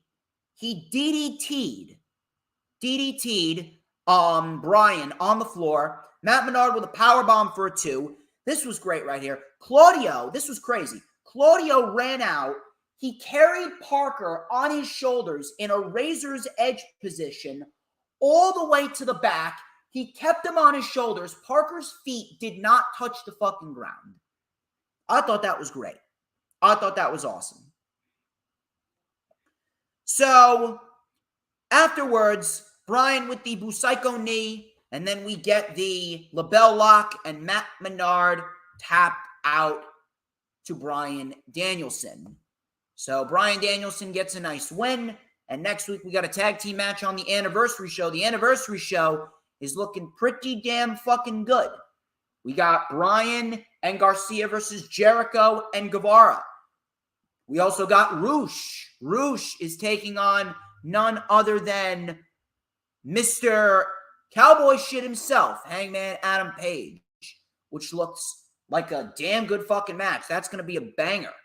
We also got Wheeler Yuta versus MJF, which is going to be another great match. And then we also got a 6-woman tag, which should be fairly entertaining. So we got a lot of great material to look forward to on the anniversary show. So after that, we go into a segment that was supposed to be an MJF segment. And all of a sudden, Wheeler Yuta came marching down to the ring. He took the microphone and he said that he's got a big problem with MJF. He was standing up for Tony Schiavone. He wanted to fight him in Philly. He then talked about all the things that MJF hides behind, his fake tan, his suit, and this here microphone. And when it comes down to this ring, you can't hang with me. Come down here and receive the ass kicking that you deserve. So the crowd was hyped up for Yuta. MJF then comes out wearing a Mets jersey in Philly. So I'm surprised MJF did not get jumped by a crazed Phillies fan. He goes, "Give it up for the hometown hero, Wheeler Yuta." He then called Tony Schiavone a fat old prick. I mean, let me tell you something. Listen, I'm a prick, but I'm not fat, nor am I old. So I take the word prick as a compliment, MJF. So just don't be calling Tony Schiavone my name. I own that word. I'm the prick here. Anyway, so he gave Wheeler Yuta props. He called him a great pro wrestler, which he is. He talked about their history, and he told Yuta that he made a mistake when he went toe-to-toe with Daddy on the microphone, which is true. Some people are saying that Wheeler Yuta isn't all that good on the microphone. I'm not one of those people that's going to tell you that he's great, but I'm not going to tell you that he's terrible. I'm not telling you that he's terrible, but one thing I will say is he kind of turned up the intensity a little bit too much. He needs to be intense when talking to MJF, but it was a little bit too intense. He's not terrible, but it really wasn't anything that was going to match up to MJF. No one matches up to MJF on the microphone. Let's be real. Unless it's Jon Moxley, CM Punk, or Chris Jericho, no one is matching up to MJF on the microphone. So, crowd chanted, "Shut the fuck up." MJF called the Phillies dead in the water, and he said he doesn't give a shit. "I'm a multi-millionaire at 26. Yuta then vowed to leave MJF in a pool of blood on Broad Street. He then said, "Bad things happen in Philadelphia, and tonight is no exception." Yuta went up the ramp before the Gun Club came out to aid MJF. MJF then said he challenged Yuta next week, and he said he'll see him in Dumpy, D.C. Austin Gunn then did MJF's catchphrase, and that was pretty much it. This was an excellent segment, and MJF and Wheeler Yuta, that's going to be a fucking banger. It's going to be a fucking banger. Next week, we also got Darby Allin versus Jay Lethal. That's going to be a fucking banger, too. Darby Allin and Jay Lethal. Take my money, please. We got Juice Robinson and Jon Moxley for the AEW Interim World Title in an eliminator match. If Juice Robinson won, then Moxley was going to end up fighting him next week for the world title. Now, I'm going to have to give a shout out to JD from New York here because I wasn't thinking about anything regarding this, but Juice Robinson's catchphrase is rock hard, and I wasn't thinking anything about it. And then I watched JD's Dynamite review, and, he made the correlation of who Juice Robinson is with. I mean, we can all pretty much put two and two together that when you get Tony Storm and you put a ring on Tony Storm, I mean, you're going to be rock hard. Wink, wink. That's all I'm going to say. So I got to give a shout out to JD for throwing that out there. Robinson attacked Moxley before the match. So Moxley came back with a lariat. Both men traded strikes back and forth. Robinson was in control. We had Robinson cannonballing himself accidentally onto a steel chair. We had a tope suicida by Moxley. Moxley then with a cutter for a 2. Juice Robinson with a falling power bomb. That got a 2. Juice hit Pulp Friction, which is basically the kill switch. That got a close 2 count. Moxley with a running knee, stomps to the head, cross arm breaker. He hyper extended the arm. Juice Robinson tapped out. Very good match for what it was.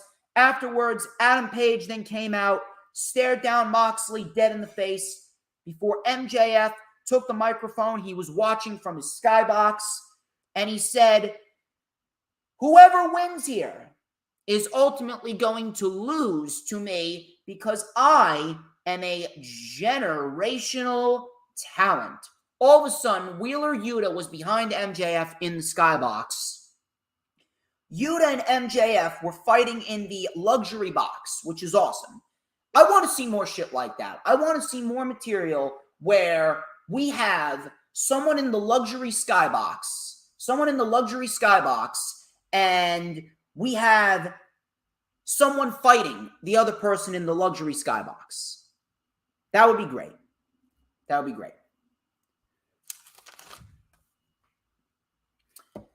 Lisa, get over the whole MJF scenario. Get over it. Come on, Lisa. We're talking about Dynamite and how great Dynamite is. We don't need the pettiness towards MJF here. He's a generational talent. He's a generational talent. Anyway. So, Saraya came out to address the crowd. She was very happy to be there. She goes, "I'm back." She was very happy to be there. The crowd was chanting, "Welcome back." She goes, "The reason why I am here is because I want to change this women's division. I am the damn revolution." So the crowd was chanting, "This is your house." Saraya then goes, "AEW is officially my house." Saraya then wanted the women's division to come on out there. This is what I don't understand right here. I don't understand why we needed the women's division to come on out there. I don't understand why we needed Penelope Ford to come out there and Athena and Willow Nightingale. I don't really get it. But she hyped up the ladies of AEW. She hyped up Toni Storm, saying that she was utilized to her full potential before Britt Baker came out with her own crew. Again, I don't know why we needed all the other women out there. We realistically, we could have just gotten a one-on-one promo with Britt Baker and Saraya. That would have made a lot more sense. Because the back and forth that Britt and Saraya had was actually very entertaining. So I had no problem with that. I had a problem with all the other women out there. And then the lumberjack match was completely unnecessary. But next time, if you're asking me what they should have done, it should have been just Britt and Saraya in the promo. Because that right there, they had a very nice back and forth. So Baker came out. She called Saraya a shiny new toy and nothing more than a catchphrase. She said that she's the face of the women's division, and she said that her neck is strong enough to handle that pressure. Saraya then said, you want to mock my name, because Britt Baker was mocking Saraya's name. She said Saraya, psoriasis. So Saraya goes, you know, it's funny that you want to mock my name, but your name rhymes with shit. So that popped the crowd. That popped the fucking crowd. Shit Baker. Dr. Shit Baker, DMD. I mean, I never really thought about that until now. I mean, it was pretty obvious. It was pretty obvious, but I don't think anyone was thinking about that until now. So Soraya pointing out a rather interesting statistic there, a rather interesting fact. That was a great line by Soraya. That was probably my favorite line about the entire promo. Britt then called out Toni for breaking her nose. The crowd chanting for Jamie Hayter. And if you notice, the reactions are getting louder and louder. So then she brought out Serena Deeb, and then Soraya made the match a lumberjack match. Again, this should have just been a promo between Britt Baker and Soraya. Why did we need all the other women to be out there? Made absolutely no sense. You could have easily done the promo with Britt and Soraya, and then you could have had Britt in Serena Deeb's corner with Soraya on commentary. Makes absolutely no fucking sense. Stupid.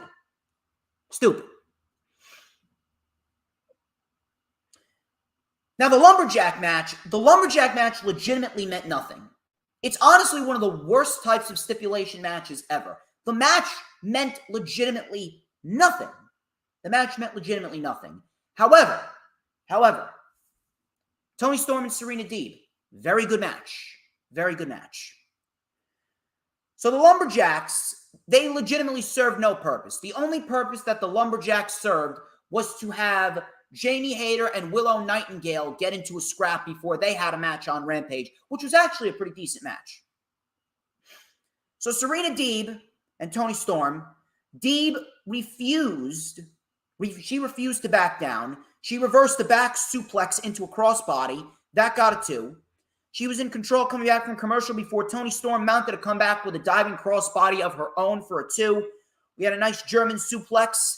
Deeb with a double shoulder stretch. Deeb always has nice transitions, so you really got to give Serena Deeb a lot of respect there. Serena Deeb then locked in a Rings of Saturn. We got a big brawl between Willow Nightingale and Jamie Hayter, which obviously set up their match on Rampage, which was actually a pretty decent little match. We will talk about that later. Deeb with a Serenity Lock. Toni got to the ropes. Storm with another top rope crossbody, but Deeb rolled through into a single leg crab. Storm then got out. She hit the Sweet Cheeks music in the corner, the hip attack. I swear to God, it's like, is it getting bigger? Is Toni Storm's, you know what? Is it getting bigger? I swear to God, it looks like it's getting bigger and bigger and bigger. I don't know what Toni Storm's workout diet is, but holy shit. It's quite plump. Just letting you all know. It's quite plump.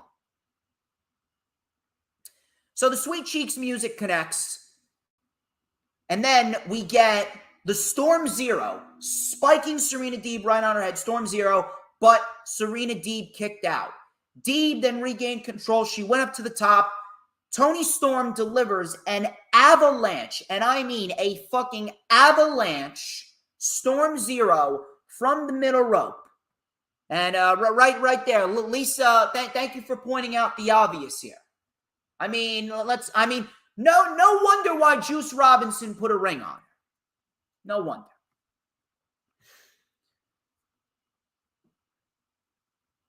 Avalanche Storm Zero from the middle rope. Got to get myself back on track here. Avalanche Storm Zero from the middle rope, and Toni Storm retains the championship in a very good match. Toni Storm has been having some pretty solid matches as women's champion. That was a very good fatal 4-way at Grand Slam. We had a very good match here. I don't know what else Toni Storm's going to be doing, but I'm liking what they're doing with Toni Storm thus far. And we did see a little bit of change in the women's division this week. The question that I have is how many people are legitimately going to care? How many people are legitimately going to care about Soraya? And on top of that, how many how many people are really going to feel the impact? How much of an impact is this really going to have? I talked about this on Top Rope Squishy's channel when me and Top Rope Squishy, we reviewed AEW Dynamite Grand Slam. I talked about this stating that no one gives a fuck about women's wrestling because of what Vince and Bruce did. Vince and Bruce created this mentality among the entire IWC that women's wrestling doesn't mean jack shit. It's going to take a long, and I mean a long, long time for everyone to rejuvenate the interest and the intrigue in women's wrestling. Bruce and Vince absolutely destroyed everything about women's wrestling. They destroyed the love and the passion that people had. They made women's wrestling into a joke. And for years and years and years, to a point where everyone is conditioned to just not care about women's wrestling. How much of an impact is Saraya going to have, whether she is fighting or not fighting? How long is it going to be before we really start feeling the impact? WWE and AEW, they got the talent. But I mean, no matter how they book the talent, no one really gives a fuck. That's why no one gives a fuck about Damage Control. That's why no one gives a fuck about the AEW women's division. Because Bruce and Vince just drilled this mentality into everyone's head of women's wrestling don't mean shit. It's not a draw, so it means nothing. I don't know how long it's going to be before we really start seeing the impact, but we did see a little bit of change. We'll see what happens. Ricky Starks, absolute Ricky Starks. He was in action against Eli Isom, spear and a Rochambeau, 1, 2, 3. Simple as that. Ricky Starks, if I am booking Ricky Starks, I am putting Ricky Starks against Pac for the All-Atlantic Championship at some time between Full Gear and Revolution. I am doing Ricky Starks and Pac, and I am putting Ricky Starks as a top tier contender to take the championship off of Pac. Because Ricky Starks is in need of some championship gold. Give him the All-Atlantic title. That's what I'm looking at. Rampage was booked for Friday. We had John Silver, the Meat Man, Johnny Hungy versus El Toro Blanco Roosh. Willow Nightingale versus Jamie Hayter. We had The Acclaimed versus Private Party, The Butcher and the Blade. 3-way match for the AEW World Tag Team titles. And then we had Tiger Style, Lee Moriarty versus Fuego del Sol, which we will go over later on in the show. Main event of Dynamite. Bandito versus Chris Jericho. This was for the Ring of Honor World Championship. Bandito was also offered a contract by Mr. Tony Khan. So if I'm booking this, I am putting Bandito with Roosh, and I am having them as a mainstay staple in Ring of Honor, and I'm putting Bandito and Roosh up against FTR for the Ring of Honor World Tag Team titles. Give me that. Give me all of that. Give me all that. So Bandito came in with a tope suicida. Now, before the match even started, Chris Jericho, he did the handshake, and then he did a little secret society handshake type deal. He did the standard handshake, he did the bro handshake, he dapped them up, and then he did the little finger wiggle, and then he flipped them off. That's why Jericho's fantastic. So Bandito came in with a tope suicida and a huge spaceman plancha. Jericho took over. Bandito caught him with a thrust kick. This was fucking ridiculous. Bandito gave Jericho a delayed vertical suplex. Bandito held Jericho. He held him with one arm, and he was counting with everyone as the vertical suplex was being held there. He held him for at least 60 seconds. At least 1 minute he held him there. Absolutely fucking nuts. Absolutely fucking nuts. So we had a huge frog splash. That got a 2. Huge frog splash. That got a 2. We had Jericho coming back with a chop and a code breaker in midair. Bandito kicked out. Hurricane Rana by Bandito to Jericho off the apron. Coming back from commercial. Bandito with a sunset flip powerbomb for a 2. Sunset flip powerbomb for a 2. Lion Salt by Jericho for a 2. Crucifix bomb by Bandito for a 2. Jericho with the walls of Jericho locked in. This is the Boston Crab. Bandito got to the ropes. Jericho and Bandito were on top. Bandito with an avalanche moonsault fall-away slam. The nearest of near falls. Absolutely ridiculous.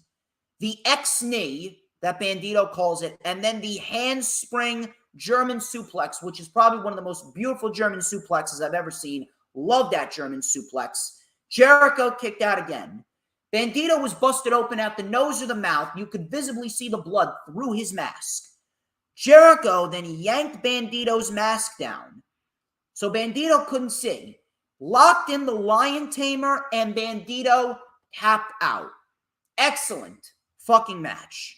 Jericho, he then took the microphone. Bobby Cruz was in the ring. He challenged Bryan to a match in his home country of Canada on October 12th Dynamite, which is going to be great. And then he said he's here to beat the hell out of all AEW or Ring of Honor superstars, ring announcers, and referees. And then he gave Bobby Cruz the Judas effect. Jericho is fantastic, and that was an excellent, excellent main event to cap off what was a pretty solid episode of Dynamite. Not the best, not the greatest, certainly not a blowaway Dynamite, but it was a very solid show with a lot of storylines being advanced. I hope you guys are having a good time. We got 2 more shows to go over. We got SmackDown and we got Rampage. And we got 2 very solid shows on a Friday night. Rampage was actually a lot better than it normally is. It felt very nice. It flowed very nice. We had some decent wrestling. And then we had SmackDown. SmackDown was a very solid show as well. I could have done without about 4 fucking matches going only 3 minutes. But regardless of that,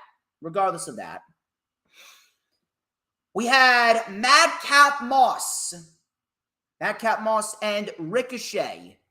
They kicked off the show. They took on Sami Zayn and Solo Sikoa.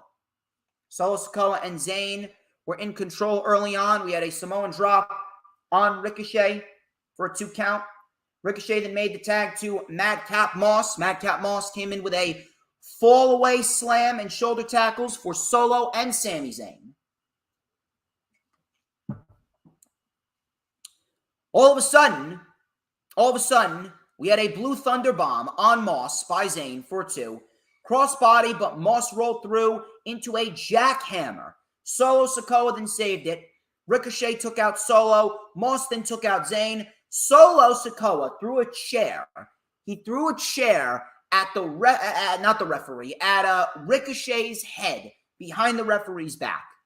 Threw a chair right at Ricochet's head behind the referee's back. He was out. He then tagged in Solo with a spinning heel kick, and then he hit the big Uranagi, which he calls the spinning Solo, and he wins it. This was a very fun match, and the Bloodline continues to build momentum. Sami Zayn and Jey Uso, they're continuing to build their tension as well, and I like it. It's going to be a really interesting moment when Jey Uso inevitably fucks over Sami Zayn and kicks him out of the Bloodline. We had a great Karrion Kross video package hyping up the strap match at Extreme Rules, which I am calling this right now. It is going to be a banger of a match. Those two are going to beat the fuck out of each other. Austin Theory, he took on Drew McIntyre, which ended in a disqualification. I don't know why they even booked this match to begin with. That was one of the problems I had. If this match was inevitably going to turn into a 6-man tag team match, I don't understand why they booked this match. So Otis caused the DQ. Drew was sent into the steps. We had a 3-on-1 assault. All of a sudden, Johnny Gargano and Kevin Owens came out to even up the odds. The baby faces stood tall, and we get a 6-man tag later on in the show. I don't understand why we couldn't have just gotten the 6-man tag team match to begin with. That's just me. Los Lotharios versus Hit Row. This was a very, very quick match. I don't understand why this match needed to go 3 minutes. See, if you would have taken that Austin Theory and Drew McIntyre segment off of the show, that way you could have just done the 6-man tag to begin with. We could have given a little bit more times to these two teams, And these two teams could have actually put on a decent little match because Hit Row and Los Lotharios are actually two pretty solid tag teams. But Top Dollar, he came in with a rising knee strike, side slam, and a leaping elbow on Angel, I believe it was. Top Dollar then slammed down both men. Obviously, it is very impressive when Top Dollar carries around both men. We had a drop kick suplex combo for the win, and that was pretty much it. Hit Row continued to gain momentum as they should. Very, very happy to see Hit Row winning matches. Ronda Rousey versus Natalya. Again, another 3-minute match. Don't know why we needed that. The first hour of SmackDown sucked, minus the opening match. But Rousey ended up winning with an ankle lock. Liv Morgan then came out with a baseball bat. She swung at Ronda but missed. She sent Liv into the timekeeper's area. Ronda threw down the bat as security tried to escort her out before Liv Morgan came after her again, and we had a pull-apart brawl building up their match at Extreme Rules. There is absolutely no fucking chance in hell that you are going to sell me that Liv Morgan is going to beat Ronda Rousey. None. There's no way that Liv Morgan is going to beat Ronda Rousey because Liv Morgan is not believable against Ronda Rousey. So in the end, Ronda Rousey is your new SmackDown Women's Champion. If she's not, then everything that you did with Ronda Rousey up until this point absolutely means nothing. Imperium, the mat is sacred. So Imperium, they came out. Ludwig Kaiser said that the Brawling Brutes are disgraces. They are absolutely disgusting to this mat that is so sacred, said Ludwig Kaiser. Giovanni Vinci said that Gunther is what a champion looks like. Gunther then promised to break Sheamus' spirit once and for all. Sheamus came out from the ramp. He said that Ridge and Butch are stuck in Florida, but the king of bangers is here. Sheamus then wanted to fight. Sheamus had his shillelagh. Sheamus took his shillelagh and dropped both Vinci and Ludwig Kaiser. And then Sheamus then took it to Gunther, dropped Gunther with a punt knee. Imperium then took over and used the numbers game. Gunther chopped and powerbombed Sheamus. He stood tall. Sheamus then took the mic and he said, "Is that all you got?" Imperium then came back to attack Sheamus with Gunther hitting him in the head with his shillelagh. Could we see a new Intercontinental Champion next week? Now, this was a great fucking segment. This was a great fucking segment. Really, really was. My question here is, do we see a new Intercontinental Champion next week? I wouldn't do that. Now, we do have a Donnybrook match. We have the Brawling Brutes and Imperium in a Donnybrook match, or which is pretty much an Extreme Rules match at the Extreme Rules pay-per-view. Do we see Sheamus get the win next week? And is Sheamus going to become the Intercontinental Champion? I don't know.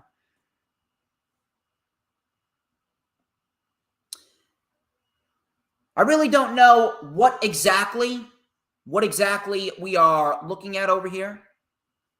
But this is just me. I would not give the title to Sheamus, only because I want to see Gunther hold that championship for a long, long time. I want to see Gunther hold that championship going into next year's fall season. I do not want Gunther to lose that championship at all.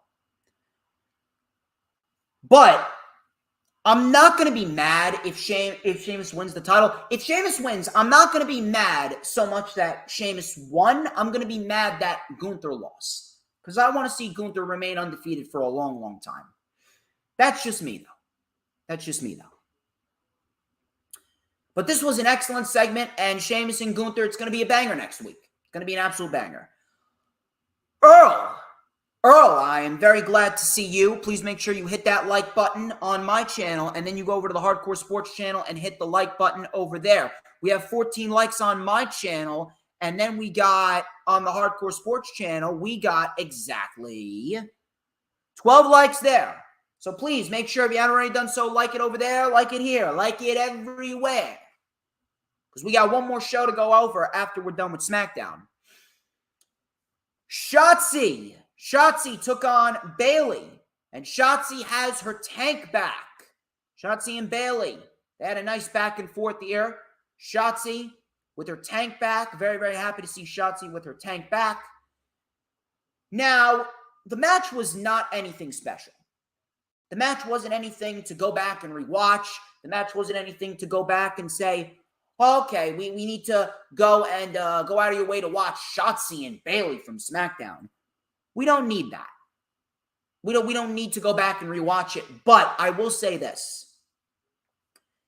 This is probably the best that Shotzi has looked throughout her entire main roster run.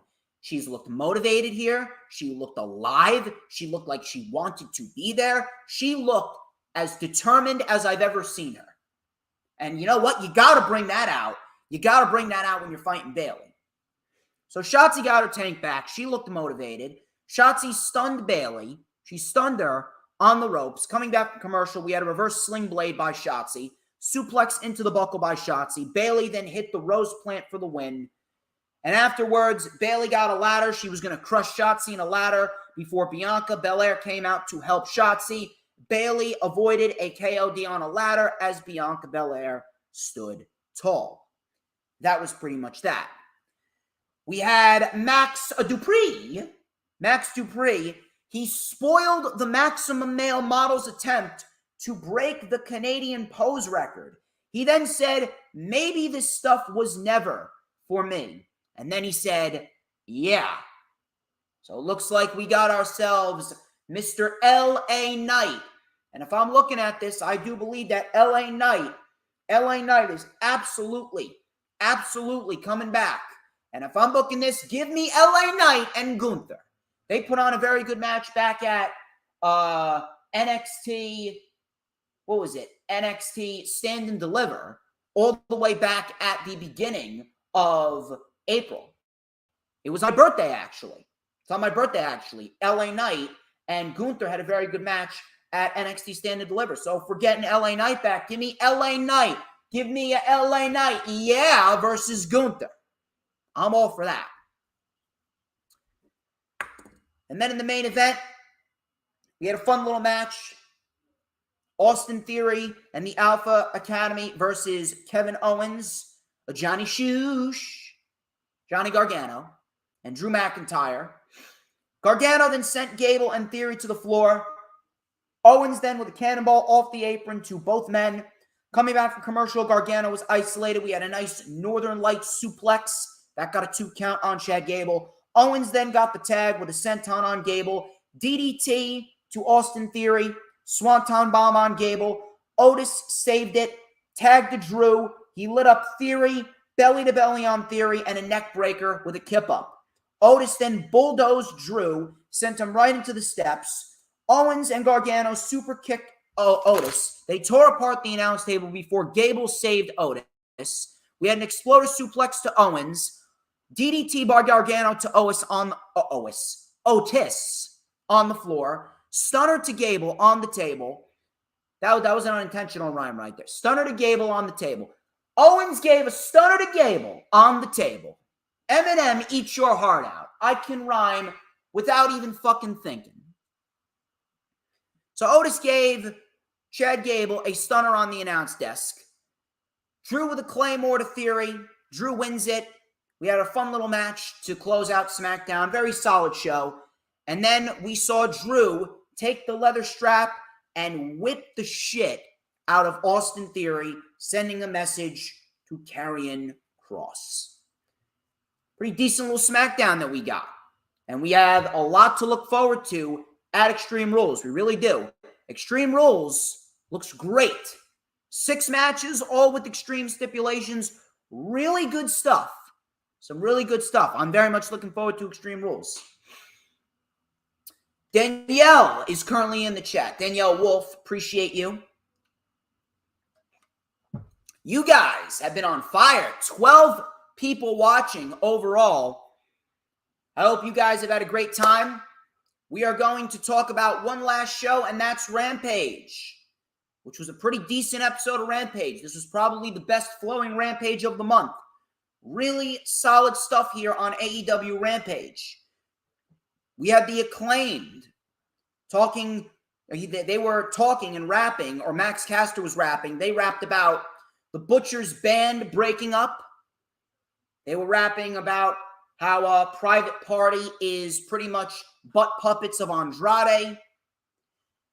So we get the Acclaimed, Private Party, and the Butcher and the Blade. This was a three-way match for the AEW World Tag Team Championships. This was a very fun match. Very fun match. Nothing overly crazy, but it was a very fun match. These three teams did very well.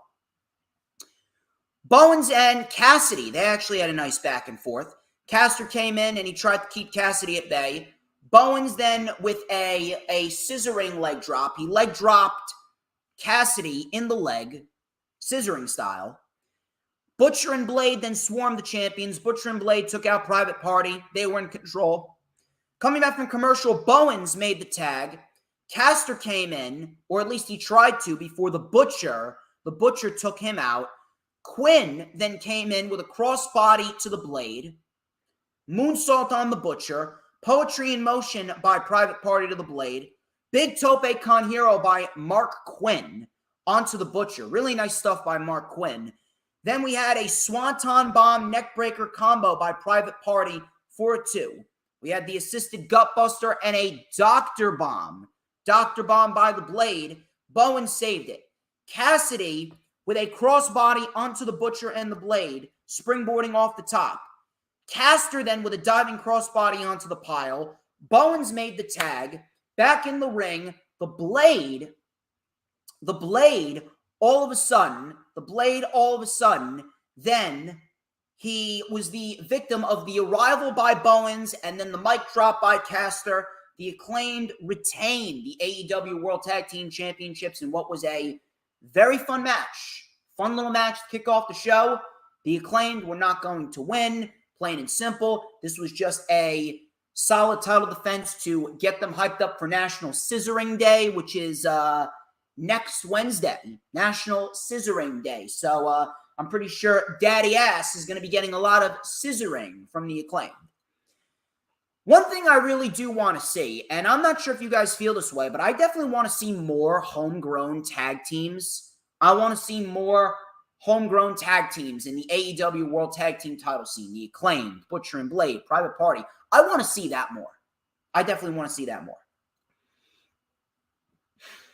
Nyla Rose and Jade Cargill, they had a little backstage segment. So it looks like Nyla Rose is going to be the next challenger for Jade Cargill. And I'm guessing that they are going to continue to build up Jade Cargill. They're going to have her beat Nyla because inevitably we will see Jamie Hayter taking the championship off of Jade Cargill. Lee Moriarty, he took on Fuego del Sol. He won with the Motor City Stretch, and Fuego del Sol tapped out. Lee Moriarty won. Afterwards, W. Morrissey then delivered a one-arm choke slam. One-arm choke slam by W. Morrissey to Fuego del Sol. Listen, I appreciate Lee Moriarty. I appreciate Lee Moriarty in the fact that they're getting him a win over the Firm, and he's going to go and take on Daniel Garcia. I appreciate that. But I mean, why did this match need to be on the show? This could have easily been saved for Dark. What we should have gotten is this match should have not been on the show, and we should have gotten an extra 5 more minutes to Roosh and John Silver. That's what they should have done. Don't know why this match was on the show. The show flowed very nicely. It was a pretty decent show, but again, TK, 4 matches is overkill. We do not need 4 matches on Rampage. 3 matches at most. You could have made perfect do with the tag title match, the women's match, and then Silver and Roosh.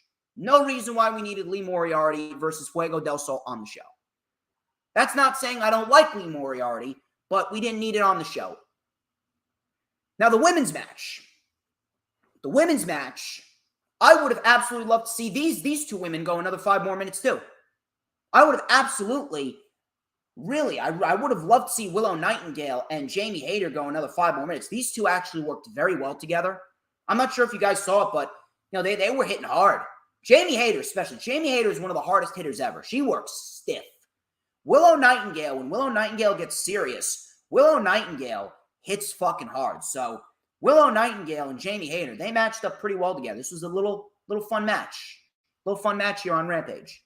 So Willow went right on the attack. Some shoulder tackles by both women. Crowd is really taking to Willow Nightingale. Also Jamie Hayter.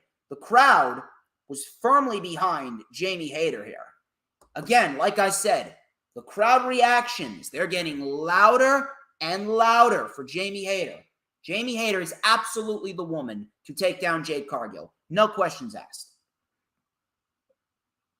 So we had a big backbreaker by Jamie Hayter. Willow Nightingale looked like her head landed on Hayter's knee. It looked fucking brutal. Legitimately brutal. Willow then came back with a huge pounce. Back in the ring, Willow with a Death Valley driver for a 2 count. Willow went up to the top. Baker then grabbed the boot behind the referee's back. Jamie Hayter. Now, Willow Nightingale, she's no small woman. Jamie Hayter carried Willow Nightingale from the middle rope to the middle of the ring, held her. Her feet didn't touch the ground. Bridging German suplex. She rolled through. Big wicked lariat, and Jamie Hayter gets the win. Absolutely. Absolutely great. Love me some Jamie Hayter. Love me Jamie Hayter getting the win. Crowd is loving Jamie Hayter, and it really is reminding me just a little bit. It's reminding me just a little bit of Wardlow's rise to the top, and the fact that Wardlow was starting to get a lot of traction behind him. Wardlow was getting a lot of traction behind him when MJF was in that feud with CM Punk. Really. So Jamie Hayter, absolutely the woman to take down Jade Cargill. Jamie Hayter gets the win over Willow Nightingale in a fun little match. Ryan Nemeth was in the ring. He was running down Philadelphia before Hook came out and just ragdolled Ryan Nemeth before the Trustbusters came out and gave an envelope to Hook.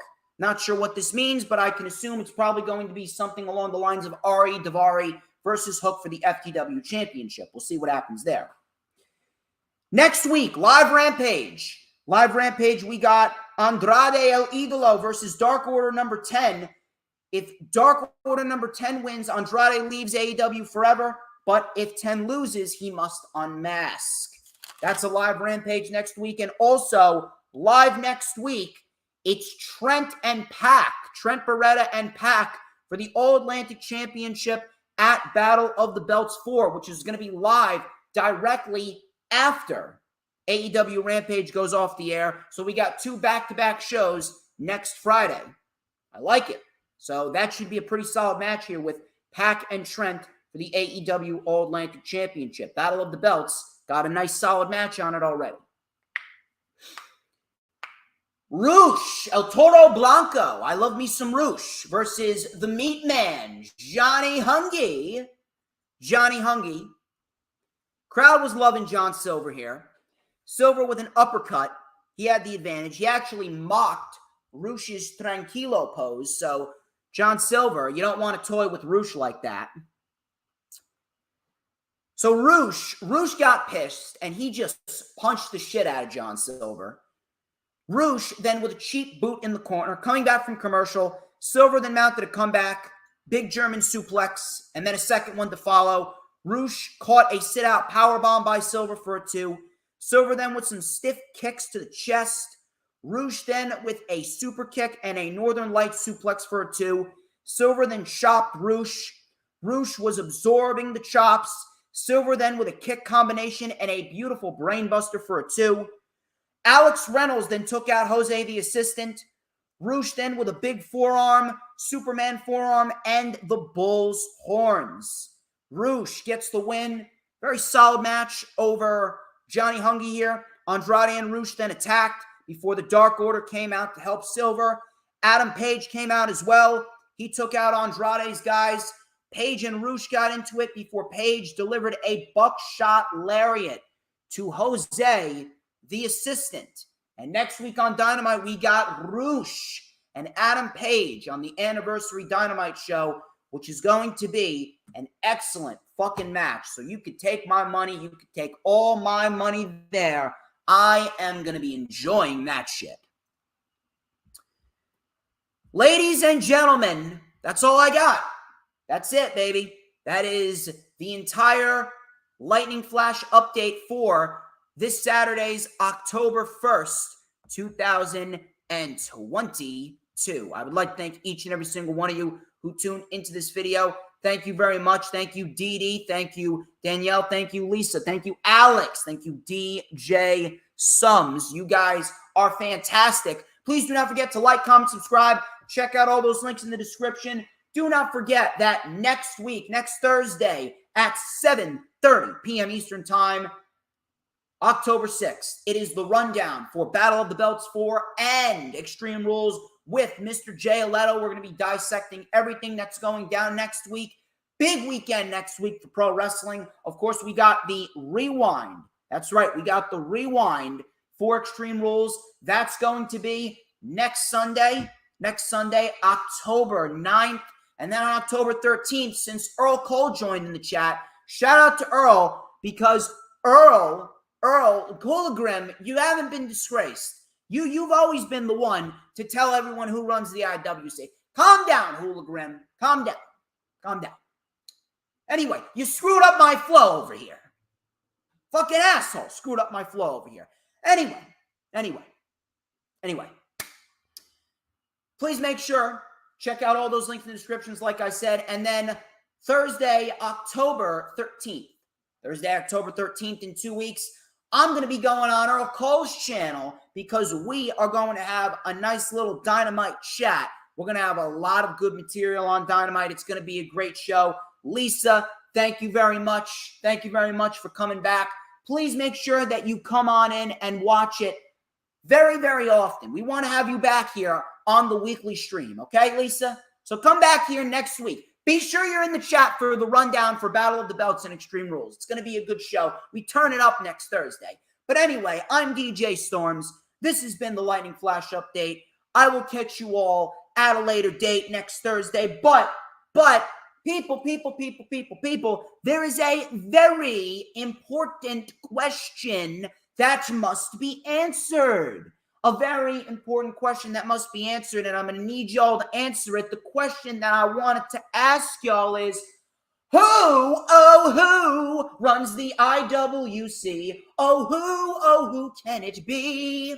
With his sideburns thick and his hair slicked back. Who can he be? Who could it be? I need to take a drink.